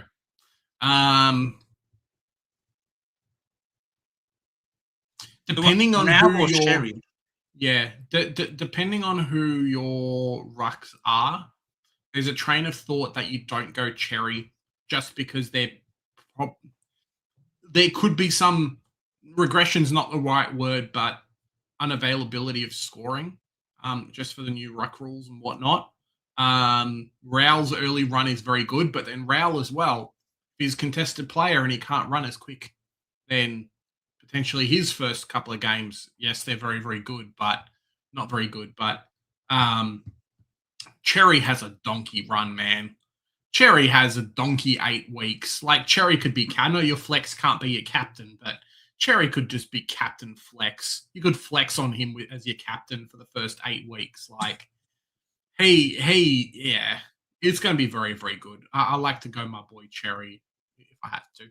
I think you're going to get enough mid-rookies around that price to not have to pick Harry Kyle, to be honest. Harry Kyle feels like a fictional character. I don't know. Like the someone name from South Park or something, you know? Harry Kyle. Yeah, it just doesn't seem right, Harry Kyle. I don't know. Like, who are we talking about? A real life person? With these highlights when he played for Leverton Division. Yes, I like that. Trying not to slow up. Bro, did the camera catch it? Oh, whoops! Apologies. I thought I did a good job covering that. Messing around with swapping primos for slightly cheaper primos and seeing how good I can get my rookies. It's doable. You can go obviously from like a Butters type, who is expensive, to a Sarong, or you could go, but ultimately what you're doing, I feel like we've picked on Sarong a bit tonight, but that's fine. He's a big boy. He can handle it. But, the reason why you're paying up for the big premiums is because you're locking them in. They're in your team, and they're in your team all year because they're going to be top of line. And obviously we all know to win this game, you have to score the most points.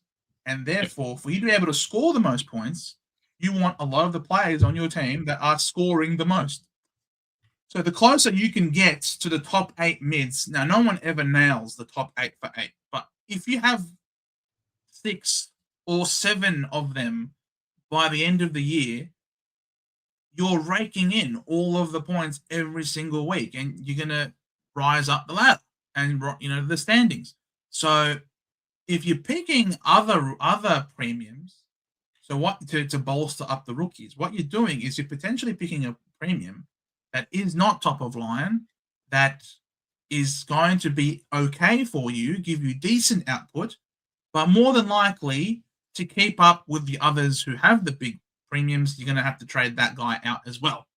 So rather than having a premium that is truly a premium and a rookie, which the rookie you're going to trade away, you've got yourself a rookie for a slightly worse premium. Both of those guys are probably going to get traded out. So go for it. And the cheaper guys may not have the better ceiling as well, which is what you're kind of paying up for a little bit. So exactly. So there's a fine line to be tread. Players like Goulden could be a very good M8. Someone that you're not rushing to trade away to start the year because the guy can average 110. And 110 is decent. Ideally, though, you want someone who can go 115 plus. So, but if he's scoring 110 for you every week, you're not in any rush to fob him off. But what you're doing, though, is you're picking him so that he can be sort of a long-term prospect. You have him, he's scoring 110, which is a very good score, and then he's sort of like a luxury trade. You come around 15, maybe you trade him to Brayshaw, for example, who is more likely going to be a top 8, for example. I don't know. Just an example. North versus Melbourne last year as well. Very true. Same with Hawks. Played Dogs 3 or 4 times. Great way to prepare for the season playing against the Dogs. Oh, here's a question for you. If you had to pick one over the other, Blackiston or Parish? Oh, Parish. Parish 100%. No, you have to pick Parish. Initiator, what are you doing? What are you trying to do? You got to pick Parish. 100%. Like there's no question. Parish. Initiator is just trying to press my buttons. That's all. He's trying to put me in a dilemma, bro. There's no dilemma. All right, I can love Blackiston to bits, but I'm not crazy enough to not say Parish. Come on, man. Blackiston is a super pick. Better than the man I will not mention. Yeah, he must not be named. You watch all this Nick Dacos business will be to keep him out of State of Origin. True. Absolutely. Good call. Good call, Geordie.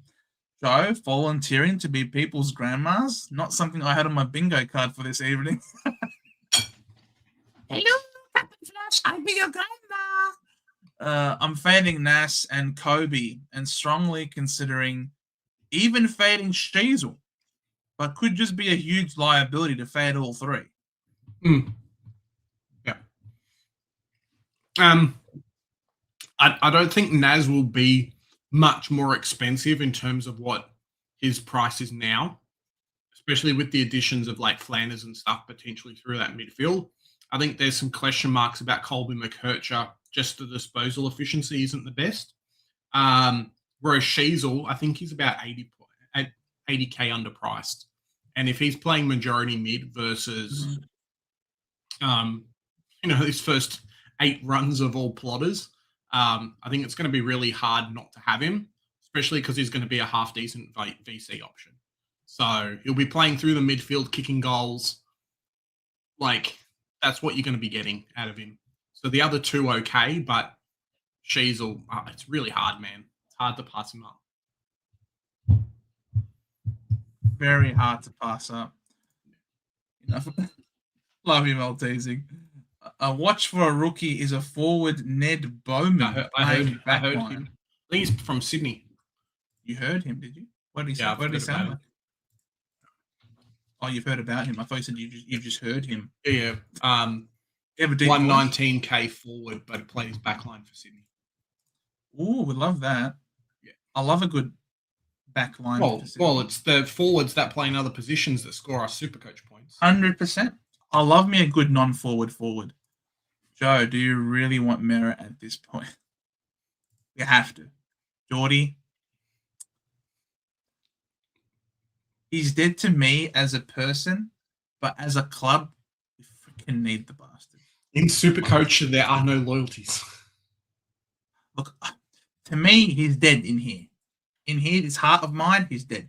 But from here, we need him. We have to have him. All right? We just selling to the devil, basically. But we have to have him. We need him. Otherwise, we're cooked. Okay, I've done a mixture of both. I've upgraded Bergman to Whitfield. Nice. Kept Blackiston. Nice. And Django Lawler to Farrow as my placeholder. Very nice. Love it. Ailey, and it looks like you've locked in another like keeper for the whole year in Whitfield as well. So whereas potentially you may have had to trade all 3, now you've only got to trade 2 if they don't work out. So nice. I like that efficiency. Well done. Well done, Bailey. Good stuff. Flash, who would you put as Essendon's second best player out of curiosity? It's a good question, actually. I'll say Nick Martin. Nick Martin as our second best player. Alas, the guy's done an ACL. So who is our second best player this year? Say maybe Caldwell. Probably. Guy. Maybe. Not McGrath. Caddy's still too young. In time, Caddy will be the spearhead of the team. But yeah, it's Merritt 1, Daylight 2nd, Martin's then, and then I'll say Colders probably. Thoughts on Mez as a smoky pod? Yeah. He's Jez has done a good job. The great thing too, he doesn't get all his points from contested. He gets his points from being number 2 and setting up goals. So I don't think the new rules are going to affect him too much. Blackiston knocking down to Merritt's going to be great. Jack, have you guys ever thought of having a collab with Brad, aka Supercoach? Bro, of course we've had him on the channel. We have in the park, Jack. Absolutely. We have in the past, Jack. 100%. And I'm pretty sure I've been on his channel as well in the past. So classic Brad fashion. He's even worse at technology than I am. I can't believe it. There's someone out there who struggles with tech more than me. It's amazing. But yes, I agree. Brad is a super bloke. Moved out to Adelaide, so hopefully he's enjoying life out in South Australia. But yes, absolutely, he's a good man, Brad. He's a good man. Always jump on his streams. He jumps on ours. We love collabing with everybody and everybody. We're, as you can see, we're bubbly bunch. Kobe, do you reckon Pat Retchko plays round 1? Yes. Yeah. Yeah, I think he's going to I'm end up gonna being one of our best picks too. A good player. Didn't get much Yeah. time at Geelong, but he's going to be great. Would have been Pickett or Darcy. Yeah, look, I like Pickett. Darcy has an early buy plus an early, tough one. He's got Wiedering, Taylor, and Harris Andrews. Like he's got the best defenders in the game right at the start, plus a buy. So Pickett, on the other hand, no early buy and playing on ball. So I like Pickett more than Darcy to start with. Yeah. That's my call. Yeah, that's your call. I really like Darcy. I have no way to fit him into my team. But opening round doesn't matter. Who cares? Round 2, he's going to play on a plotter. He's got the round 3 bye. Then what? He's going to play on Jordan Ridley or Ben Mackay in the back line. Yeah, I don't know. Darcy could go bang, bang, bang, but I don't think he's going to be unobtainable. Yeah. I don't know. We'll see. Maybe Pickett, as Joe says, but I think Darcy's going to be very good. The waterway. Mark, what I tell you about stop paying us money, Mark? Mark, what are you doing, bro? Water boy.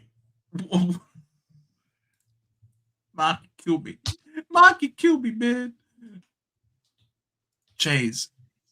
Anyone you are hoping gets a shot, if not early, later on during the season for your ruse, Big J?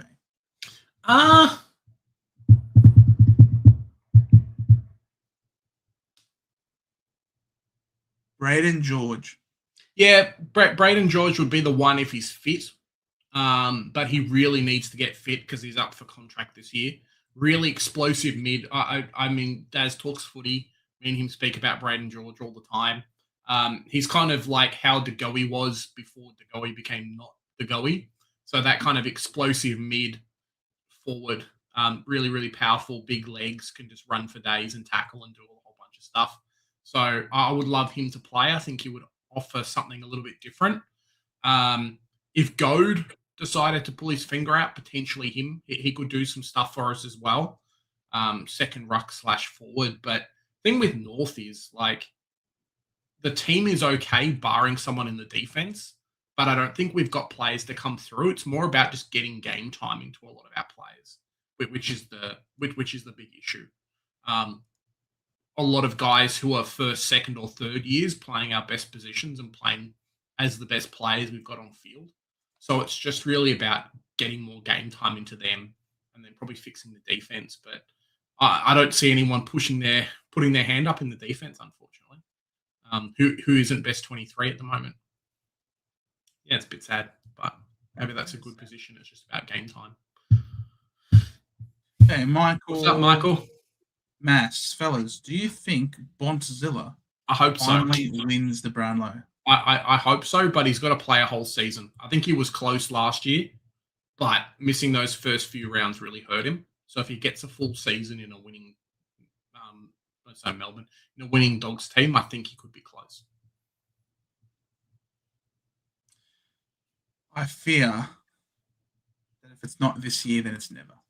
Yeah, and he would honestly be the best player I've ever seen. Not to do it. Not win it. Yeah. The guy's been robbed. The guy's been robbed 3 times already. There's only so many times a guy can be robbed before you rob him of his spirit. Rob him of medals, sure. But Bont deserves it, for goodness sake, because Bont is Bont. In Bont we trust. I only pick beautiful men in the midfield. Even though Butters has a head of a brick, he has to be in as M1. But M2, listen, M3, Callahan. And I did have Brayshaw / Sarong, both sexy men. But Washcroft is Prince Charming, isn't he? If Prince Charming was brought to real life, he's honestly, like, go back to it. Look at Prince Charming. Freaking, how would I even blur? I can't. What do you mean? No Matt Rowell? Prince Charming. And then you'd look at Will Ashcroft. Ashcroft is just him from Shrek. Charming. I mean, Will Ashcroft is him from Shrek, like the Shrek Shrek Rule Ashcroft, yeah. 100%. Yeah. I want to show. Where is he? Prince Charming Shrek. After this, just type in Shrek. Look at it. Looks the same. That's Will Ashcroft. Yeah. It's literally him. Insane. Some people just have the same way Matt Roberts was like from the Wild Thornberries. Yeah. Like Matt Roberts. Yeah. I gotta show that now. Matt Roberts.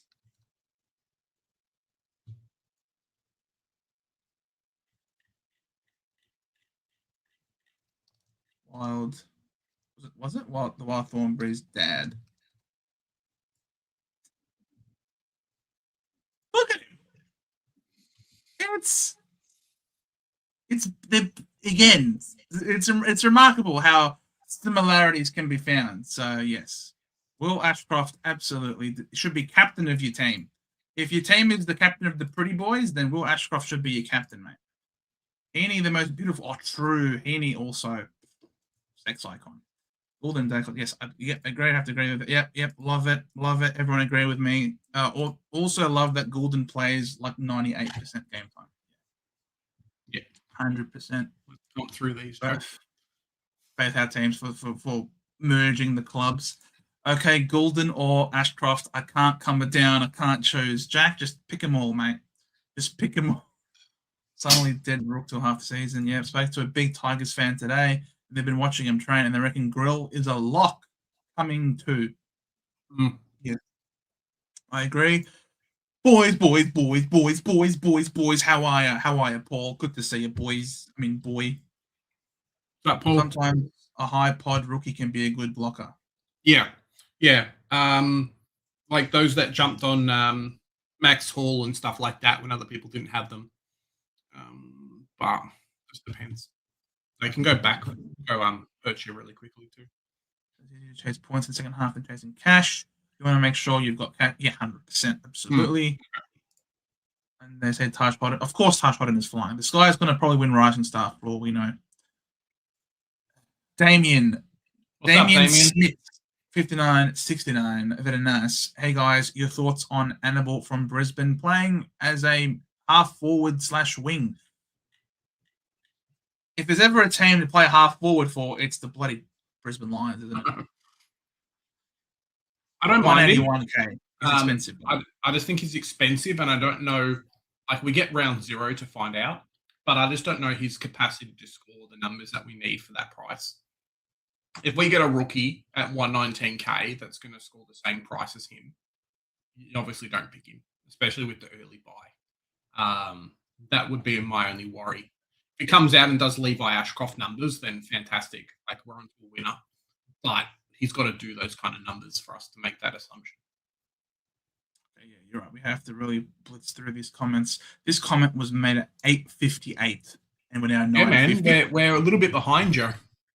What round will Essendon fans start throwing Hawthorn scarves on the ground at Zach Merritt? Why would it not be round 1? I don't understand. Mash, is this a rhetorical question? Preseason. Exactly.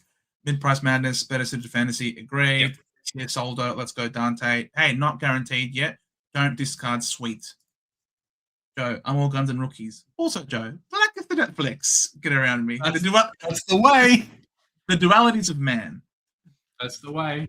Teams on again this year, Big J, Newman, Kirch, Bergen. Yeah, but like early fixture, right? Like Perryman came out of nowhere. He was nothing at GWS. We never really saw much. He came to Collingwood and then was like, okay. Roberts was probably the biggest one.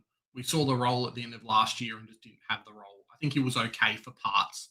And then Jaden Short just lost that position, but there were a couple of games where he scored hundreds.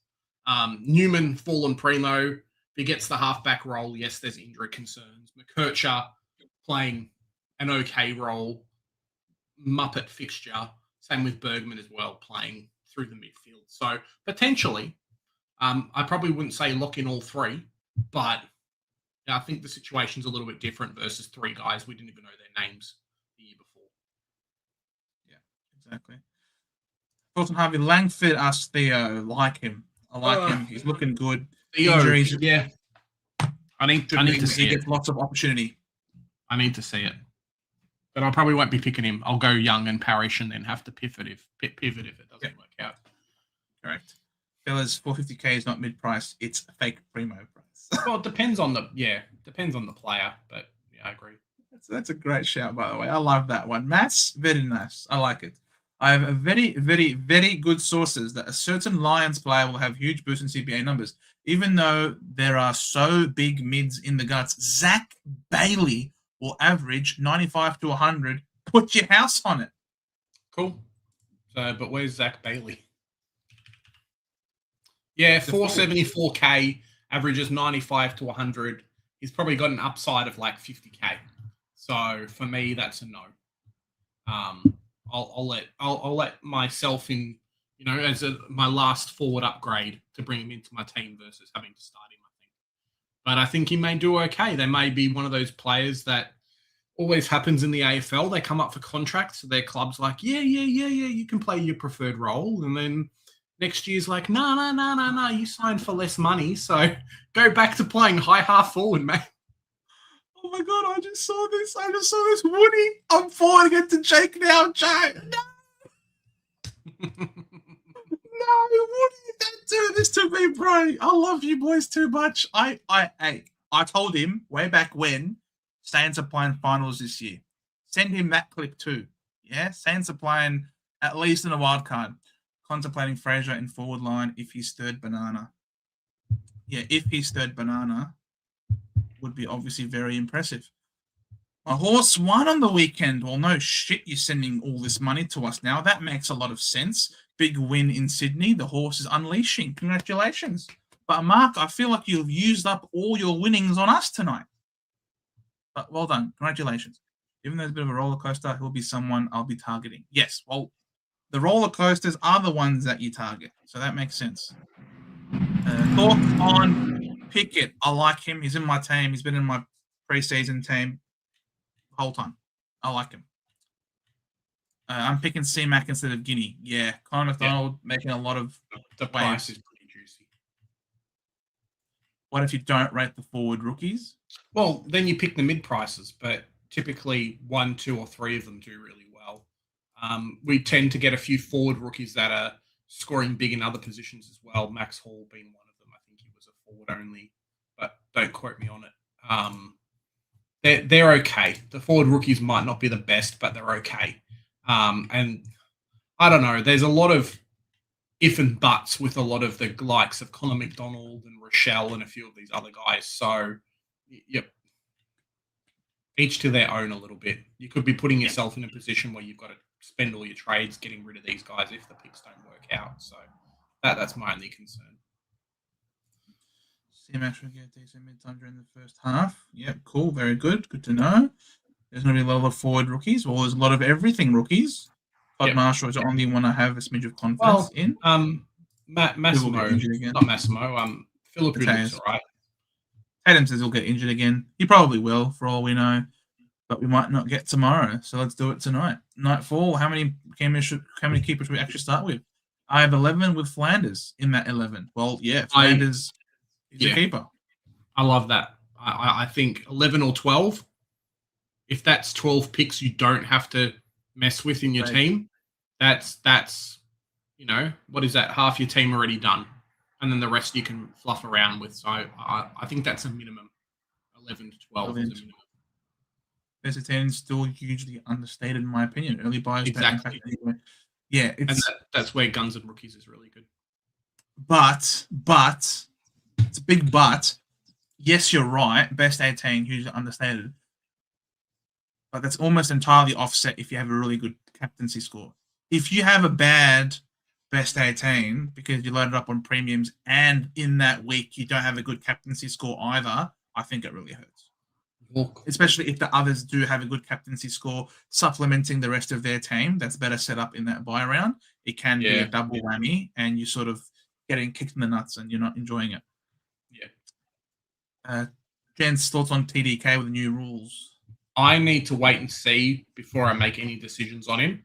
I need to see what the new ruck setups like, if he's main ruck, if he's going to share with Marcel, what the numbers are. And I think TDK is currently injured or has already done a calf. He has something in the preseason. So I don't know. It's just where like the rucks are a bit weird because it's like you just better pick the best ones and then pivot later, I think. If he hadn't done the calf, I would have been a bit more interested because I do think Rowan Marshall was playing a lot of forward this year. Having said that, he has done the calf, and I don't like soft tissue injuries in the preseason. Barrow, surely he'll just get Nick Martin's role potentially, but yeah, he's playing more in the midfield these days. For me, I would like Gold Coast players, but I'm also aware of round 12 buys, and that is more concerning than Swans players who have round 3 buy also. But Petrarca and Anderson are so tempting. Yeah. I like Anderson more than Petrarca. Yeah, I think so. But Petrarca's a guaranteed top 6 player. I mean, Anderson probably is as well, but yeah. Wait and see. Yeah, I think Anderson's top 8. I think Anderson's start of the season is just going to be so hot that he ends up just cruising and being a top 8. If you had to pick one, ignoring buys, Petrarca or Darcy? Oh, probably Petrarca then. The DPP and the easy early fixture. Yeah. Because if we're taking away buys, but we're still considering fixtures, Petrarca's fixtures this week. I got this feeling though, Joe. Darcy's just going to say, "Nah, stuff you," and just that Darcy could kick like a lot.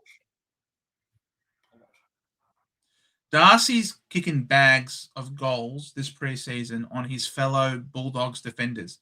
We've seen this time and time again. And getting ruck time though too. He had ruck time last year. The thing with Darcy, yes, he's looking great in the preseason. He's a generational talent, and we will be finishing our teams with him. But I'm hoping that he has a really poor start with a tough fixture, is all I'm saying. You did say that about Farrow. Thank you. I get that being smart with rooks ain't the best idea, but if Annabelle plays round 1, he's a lock, right? Yeah, I would pick him. I'd pick him players, and you would have seen him round 0 as well, which is great. So if he scores well round 0, all the chance that you can to pick him, I think. 30 and you cooked. Yes, correct. Guys, those of us that are in the Centre Bounce head-to-head leagues need to lock in. We need to get at least top 100 on the league. Yes, Cap and Flash. I love it. The inspirational call to action. You are a hero amongst men. And our group as well. I mean, top 100 is pretty good. And the group too. Yeah, not just the head-to-heads. Some rookies get some time, but the coach always screws us, name and shame. Well, we know which coach it is. Freaking Bevo, I'm looking at you, you bastard. Leon Cameron. Brian Myers is the smoky forward I like. Average 107.4 in his last 8 games. Only in 1% of teams. Brian Myers will probably be one of my forwards that I'm trading in after his second buy, because I feel like he's going to average something astronomical like he did last year. His run home is so delicious. It's ridiculous. Hey, Damianos, thoughts on going Lawler or Rochelle at F4? No, that's too expensive at F4. I'd probably go Rochelle. He is more expensive, but has the bigger potential to be a keeper in that position than I think Laylord does. But I wouldn't be set on you actually having to pick one or the other. Like, I wouldn't hamstring yourself to the point where you have to. That'd be my only concern. Stuff him. He's not going. That role's not going to stay, is it? When once his face comes back from suspension. Look, to be honest, like preseason training, you should be training your best team regardless of who's suspended or not. Because he's only missing 1 round. It's not like 8 weeks. It's not like the guy's injured. Adelaide need to be more dynamic through that midfield. So I think there's potential for him to do quite well. He's just got to get the role and stick it in. So, yeah, that'd be my only concern, I think. Get the role and stick it in. You heard it here first. Watched an interview with 2 Minute Peter. I was very impressive. I like his thinking on the team for this year. Been highly critical of him. Look, I think you can be critical of some decisions that he's made and stuff, but I mean, he hasn't been supported much playing for a lowly club, and it's not like he himself is a world beater either. I think ever since he got suspended from that collision, made him a lot more timid, I feel. He copped a very lengthy suspension for that concussion when he tried to go for the mark. Before that, he was doing incredibly well. I think he's finally coming back to embracing the physicality of the game, and I think he'll be very good for it. Geordie, GWS is one of the best transition-driven teams in the AFL. So if what we predict is going to happen with these new rules, guys like Whitfield, Ash, and Callahan are going to benefit massively. Why I'm saying pick Whitfield and Callahan. And they, no, I'm not going to talk about Sam Draper other than world's smallest violin is all I have to say.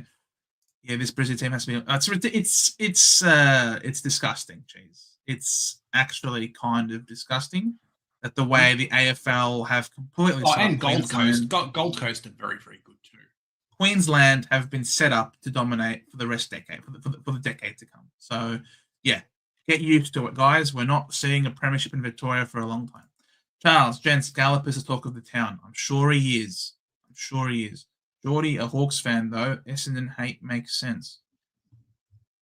Hawks fan, though. Essendon makes sense. True. That's right. There's rivalry there. Big beef. Bro, I thought Big J was playing a sound effect. Oh, yeah, true that. Yep, saw that. Hey, guys. First-time caller here. Good to see you. DJs, was wondering how many maximum pods you're thinking of going.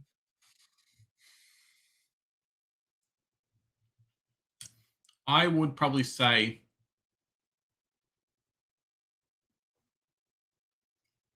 1, 2, or 3 coming into round 1. I think pods are great. I think if you think a player is going to go massive like a Hugh McCluggage and other people don't, chuck him in there, no problem. But I think people are highly selected players because for a certain reason, and it's more about bringing in the pods throughout the season versus starting the pods. Because if your pods don't work, if your pods work, fantastic. But typically your pods are only going to score 10 to 15 points more than everyone else's players, right? It's more about structure and saying, oh, my forward rookies, I've got C-Mac, Rochelle, you've got a guy scoring 30s. Oh, well, too bad for you. Versus your pods that maybe score 10 to 15 points in a week more than everyone else. Whereas when they don't work, because people haven't rated them and they're not very good, then you end up losing a lot more on the other end. So, yeah. You only need a couple. You really don't need a lot. The point of difference is you don't need too much, really. As long as you don't have any disastrous picks in your team that other pods, you're fine. Really. That's all that matters. Thought I was about to get run over with that car. I spilt my coffee and shat myself. Sorry. It was someone on the motorbike. That's so funny. I love that. Did I forget delisted? Oh, look, he was delisted, and then we relisted again as a rookie. So you don't have to get rid of him just yet. Caldwell had a heavy strike. Yeah, that's right. So keep an eye out on Colders. Not 100% fit at the moment, but yeah, I don't have him at the moment. How likely is Bont to drop before then? He's so high. He's so expensive. The Bont, like. Let me look at what his Supercoach Gold says. He might not drop much at all, Joe. Well, according to Supercoach Gold, he's projected not to drop much. But that's if he goes 134, 131, 132, 129, which he can do 129, because he's Bontempelli. 133, 136. Like, Supercoach Gold does not have this son of a bitch dropping under 700k all year.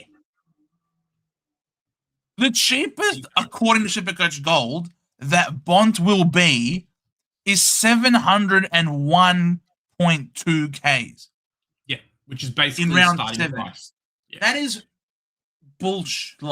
There's no way this guy does not score under 119 all year long. I'm sorry. How do you know, Joe? I come back from future. Sorry, Geordie. Sorry, mate. It's not happening, mate. Sorry, I've mate. got Jackson English in my There you no more. Yes, you can captain your flex. I don't know why you said even that. better. I don't know why he said you couldn't captain your flex. Sorry. Joe, many years ago, you said that the setter goat was the man to pick and he started with the bang. So this year, it is Blackest Goat. That's it. Blackest Goat. I like it. We'll try and, or we can go Goatiston. I don't know. Whichever one likes it sounds better, we'll go with that. Lads, okay, Travis. I've got Bont, Nakos, Steele. Oof, Steele. Young, yes. Parish, yes. Dersman, no. Sharp, yes. Jagger, yes. Deciding if I should downgrade Bont and upgrade either Young or Parish. No, Young and Parish are both fine. If you're going to drop Bont to Butters, get Dersma up to someone better. I don't like Dersma in there, personally. Not a fan.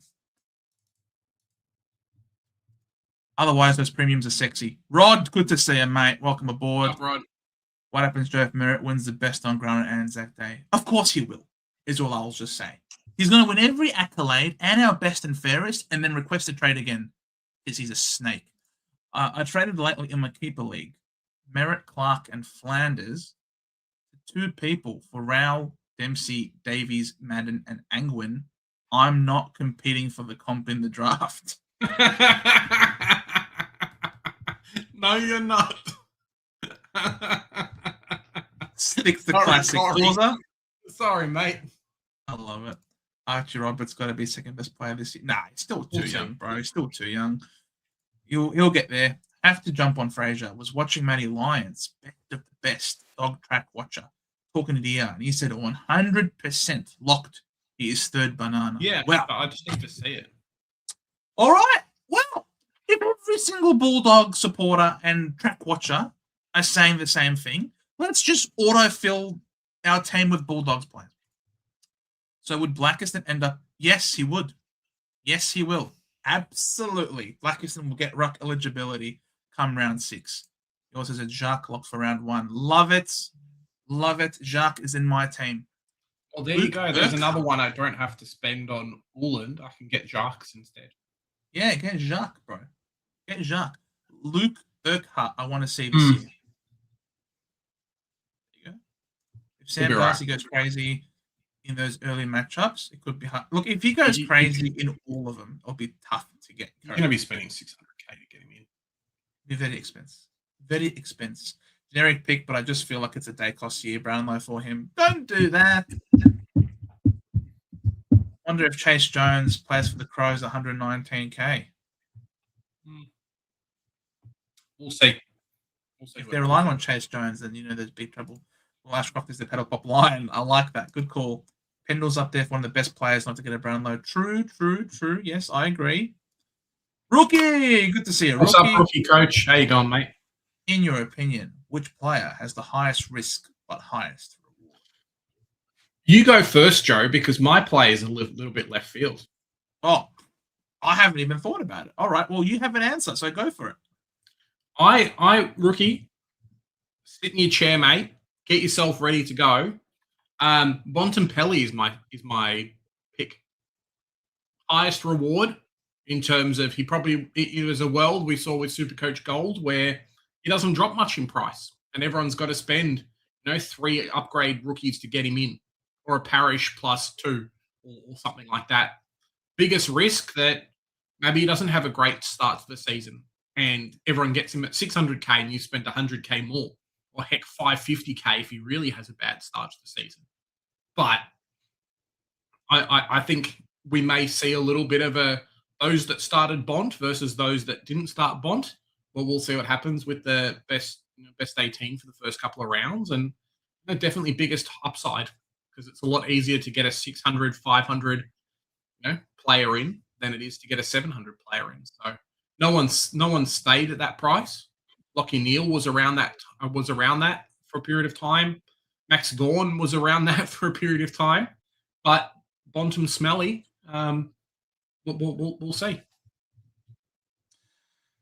I'll say the highest risk, highest reward is Dante Visentini. If you play Dante Visentini at R2 because you're hoping that this guy plays as the number 1 ruck for Port, that he performs well enough to maintain his spot as the number 1 ruck for Port, then he ends up making you a bucket load of cash whilst also saving you a bucket load of cash to spend that money elsewhere. So, and then you can just hold on to him until like a Nick Bryan comes along from his ACL, and then you can make your money downgrading to Brian, and then Brian makes his money. So I'd say that if someone is ballsy enough to start with Byzantini at R2 and it works, but if it doesn't work, then world's smallest violin, and you go sinking with the ship. But if it pays off, then you're balling. Do you reckon it could be this year's cherry, Joe, and be like, hey, I'm going to be like that cheaper price, but become maybe not a keeper, but around that mark? See, with Sherry at the time, I was a lot more confident in him. Yep, no, that's fair. So I just knew, all right, Goldie's too old. You're moving past him for sure. It is now Sherry's team. So I was so sure that Sherry was going to be the guy. I still just don't know if Byzantini is going to be the guy because he's still young. He's only 23 years old. That's what I'm saying. Like, whereas Sweet is established and not so sweet, but still, like, that's the risk for me. Haynes won't start the season either. If Newman could be a good pick to start. Petrarca, a trap. Good old Haynes. Petrappa. Is it Theo? Petrappa, is it? Apparently Essendon offering Bailey $1.5 million per year. He was robbed of the medal on grand final day. Should have been Bailey McCluggett. Well, we offered him the big bucks before the grand final. Yeah, exactly. We offered him the big bucks, I think, before the grand final. So we know what a bit like St Kilda offering the big bucks for Finn Callahan before he broke out. I can see that happening. I can see Bailey staying. Why would you leave? Three-time premiership player though at like 25 is pretty good for that type of money though, Joe. Yeah, true. Crazy to think Gold Coast and GWS have 2 buys. Yeah. Or some even have 1. Yeah, the cause has been big on this season too, but just have to remember it's only best 18. So if let's pretend a Matt Rowell has a bad week and scores 100 and your rookie scores like an 80 or a 90, you're only losing 20 points. So it's not you're only losing out on the bigs, like the ceiling games, really. But if you've got decent bench coverage, I think you're going to be okay. Darcy has had 21 goals in 110 minutes in preseason. Yeah, but he's playing on nobody. Exactly. As Flash says, they have defenders. Bro, I could kick 3 goals, and I haven't run a kilometre in my life, and I reckon I could kick 3 goals on... Oh, I don't know, Joe. Maybe we should do kicking competition. Me and you are terrible, so we'll join Shorty and we'll do a kicking comp. Speak for yourself. You're good at football. Okay, cool. Maybe it's just me. Beautiful kick of the football. Not a great runner, but I'm a great kick, is all I'll say. That game Darcy played against Sam. Oh, g'day, Crimson. Good to see you. Against Sam Taylor last year was insane. Gave him a bath. Yeah, I know. The Giants, though, weren't that hot, were they? I think the Giants will be better this year. Brisbane is the men's version of North's AFLW team in terms of depth. Absolutely. Yep. We just keep getting Irish players in. That's it. Yeah, exactly. 100%. Bont average 130 with 260s in there. Remember in 17 games he got subbed. Yeah, I know. He got subbed. That's right. For sure. There's that car again. I know. That's pretty funny. Is Dunkley a shout? Ask Hot Ball. Average of 126.6 per buy is only 2% owned. I'd probably pick McCluggage. I think the rules are going to be better for him. I think he'll be able to get Dunkley at like 60 or 70k cheaper. Just for the way he scores, I think they make him a bit more accountable. And he always seems to be Brisbane's Mr. Fix-It. So he'll have a game where he plays on a player or he'll do something. He'll scrape you in 100 most weeks, but I just don't know that he's going to be that guy for you. So I think you can grab him cheaper. At a similar price, you got a Nick Dacos and Noah Anderson, or a little bit more expensive like a Hugh McCluggage, who I think will maybe a lock for top 5 mid. So, yeah, I think you can get Dunkley a lot cheaper throughout the season. It's kind of what I'm saying. Yeah, he tends to be someone that you can get before he has he sort of has a streak where he goes on a heater, but there are times that he does drop. How many games we think North wins this year? Will they push for a wild card spot? No. I would love No, I would love if we finished like, what is it?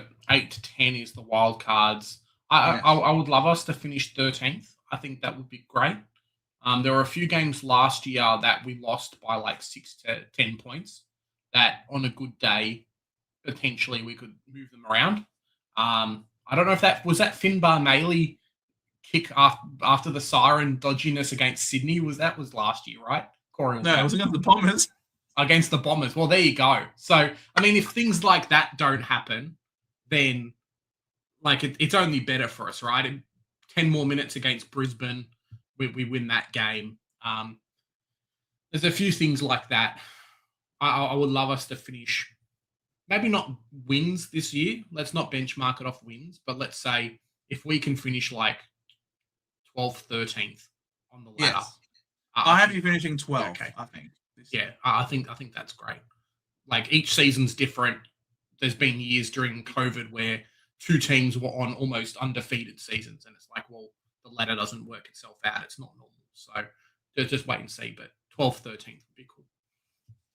Last year was an anomaly where the top 9 just consistently beat the bottom 9. I don't think it's going to be that polarizing this year. We play Richmond. We play Richmond and West Coast twice. And I think we play you guys twice as well. So there you go. I'm not saying it's easy wins, but like we do have a few easier teams. You'd rather play us twice than Brisbane twice. Of course. Yeah. That's how we say. Move on to me, graduate. You all need some hugs. Don't we all? Maltesing. It's a long time between drinks, Maltesing. It's a long time. High risk, highest reward is Blackiston. In Blackiston we trust. What do you guys think on a bet for the Rising Star for this year, or do you just bet blind? I don't. You might tell by now, Mark, I'm not much of a bettor or a gambler. But Curtin should have won last year. Curtin should have won last year. I'm sorry. I like my money too much to part with it, is all I'll say. But if I have to, then I'll obviously research the shit out of it before doing it. I wouldn't be surprised if it is a Taj Hodden type or if it's a Jagger Smith, someone Smith, like that. Jagger Smith looks good for it. Just these guys who are like, yes, he's only playing his first real season, but like second time in the AFL, second year. Yeah, exactly. Second preseason, almost. You may get like a Jacob Farrow or someone pushing for it, depending on how well he does on field. So, yeah, a little bit to play out, I think. That's why Taj Hodden is also in the picture, because it's not his first preseason. So. But I would think that it tends to be the accumulators that get the attention, and yeah, no one accumulates like Jagger Smith does. So I'd go with him. You're rightio, Joe. How are those hamstrings going at the moment? The hamstrings are just fine. Thank you very much. But the problem is because they haven't been tested. I need to test them first. But at the moment, they seem healthy enough. Is George Hewitt criminally under-owned at 0.4% at a great season last year? Would be an ultra pod. I think so. And I think you could, if you wanted to. We'll see what happens. I'm back, you guys. Well, we're just about to finish up, mate. We just wanted to get through all of these comments because we don't like leaving people hanging. You know what I mean? No, love to read through all the comments, and yeah, we're just finishing up at the moment. Bont is Bont, and I'd personally never detract you from owning the guy, as long as it doesn't ruin your team and you're fielding someone on field. Yeah, I like Bond. Who is the better driver? You want to get in the car with me. You want to get in the car with. That's why in every photo for the drive home, it's me driving. Joe does have the nicer car, okay, but that's what you get being a lawyer. If you show up in what I have, it makes a bit of a difference, you know. Can't take the client out in the little buggy. No, I don't know. We've never done a Top Gear race around the track, have we, Joe? No, definitely not. North 11 wins. Pretty good. Not. We only have Geelong from top 8 twice. Blues, Essendon, Richmond, Port, Eagles. Sorry, it's Swans twice, not Blues. All right, so it's Geelong, Swans, Bombers, Richmond. Great fixture. Hmm. I'm sure you would have preferred to have Blues twice as opposed to Swans twice, but Eagles, Bombers, Richmond. You'd be pretty happy with that. Mm-hmm. Bailey, this is what I have at the moment for premiums. Sink, Whitfield, Rosie, Kirch, Your Butt, Nakos, Nando's, Young, Parish, Sherry, Dogger, Shees, Track, and Flanders. That's beautiful. Nice. I love it. Well done. I went to the same primary school as Jackie Smith, was a few years above me, was always the ultra talented athletic kid will do great in the big time. 100%. Yeah, absolutely. I was a little bit disappointed that he got to Carlton because he's exactly what they need, isn't it?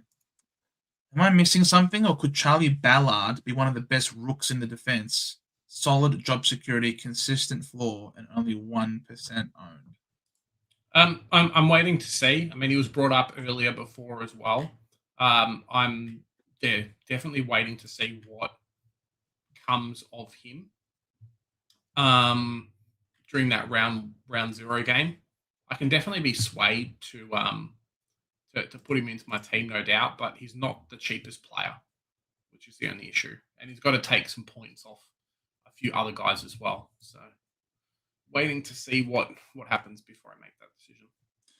Yeah, round 0 for Ballard certainly helps as well. Yeah. My team name is Bont versus Butters. So I have to have both. I mean, no, isn't the name suggesting that you have one or the other? You should call it Bont and Butters.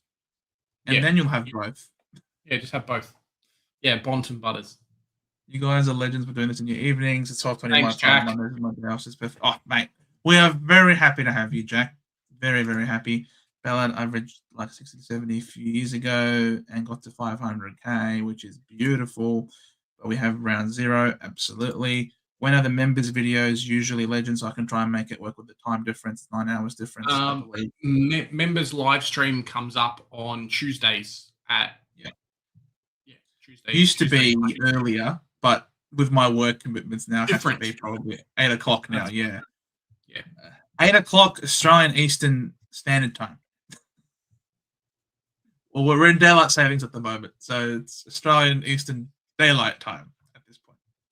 Good. We managed to get through all of the questions. So, guys, thank you very much for another wonderful Monday night live stream. Hope you guys enjoyed it as much as we did. Thank you for your generosity. Thank you for your time. Thank you for your questions, for the banter. Absolutely the best. The highlight of my week is Monday because, honestly, like, hanging out with you guys is the best.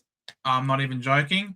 Maybe I need to get some more friends. But thank you guys so much for joining us on Monday. Hey, I mean, it's pretty good, right? We've got 60 to 70 odd friends that we just chat footy with for a couple of hours. So very, very, very happy there. Yeah, nice to see everyone's kind of inputs. A few more questions and stuff this week, which was fantastic. And as you know, we'll talk again this time next week, Joe, and it'll be who did really well in the State of Origin game versus, I hope, Victoria doesn't slaughter WA like we think they're going to. Guys, if you have jump on the season guide for Supercoach Sword Play, use our code CBOUNCE to get 10% off if that's what you're interested in. There is a lot of content, but don't be feeling like you're forced to jump on it either, because a lot of their stuff we'll be having through our channel too. So, yeah, just something freebies for you guys there if you're interested. 10% off, and they know that you got it from us. So let them know that Send a Bounce crew rise up, mate. Send a Bounce crew rise up. And Jack, thank you guys. Jack, it will probably happen. Give it 2 weeks, Jack. 2 weeks and be back on. As we get closer to the start of the season, because we do also have to make our community team. Yep. Absolutely. So get around the community team, Jack. It will be a lot of fun. And obviously, it's a little bit early at the moment without any practice games. But after those are done, we'll then be able to really get those going properly. So yeah, don't wake up too early tomorrow if that's what you have to do. But thank you guys so much for watching. Hope you enjoy the rest of your week, and we'll see you all in the next one. Catch you, fellas.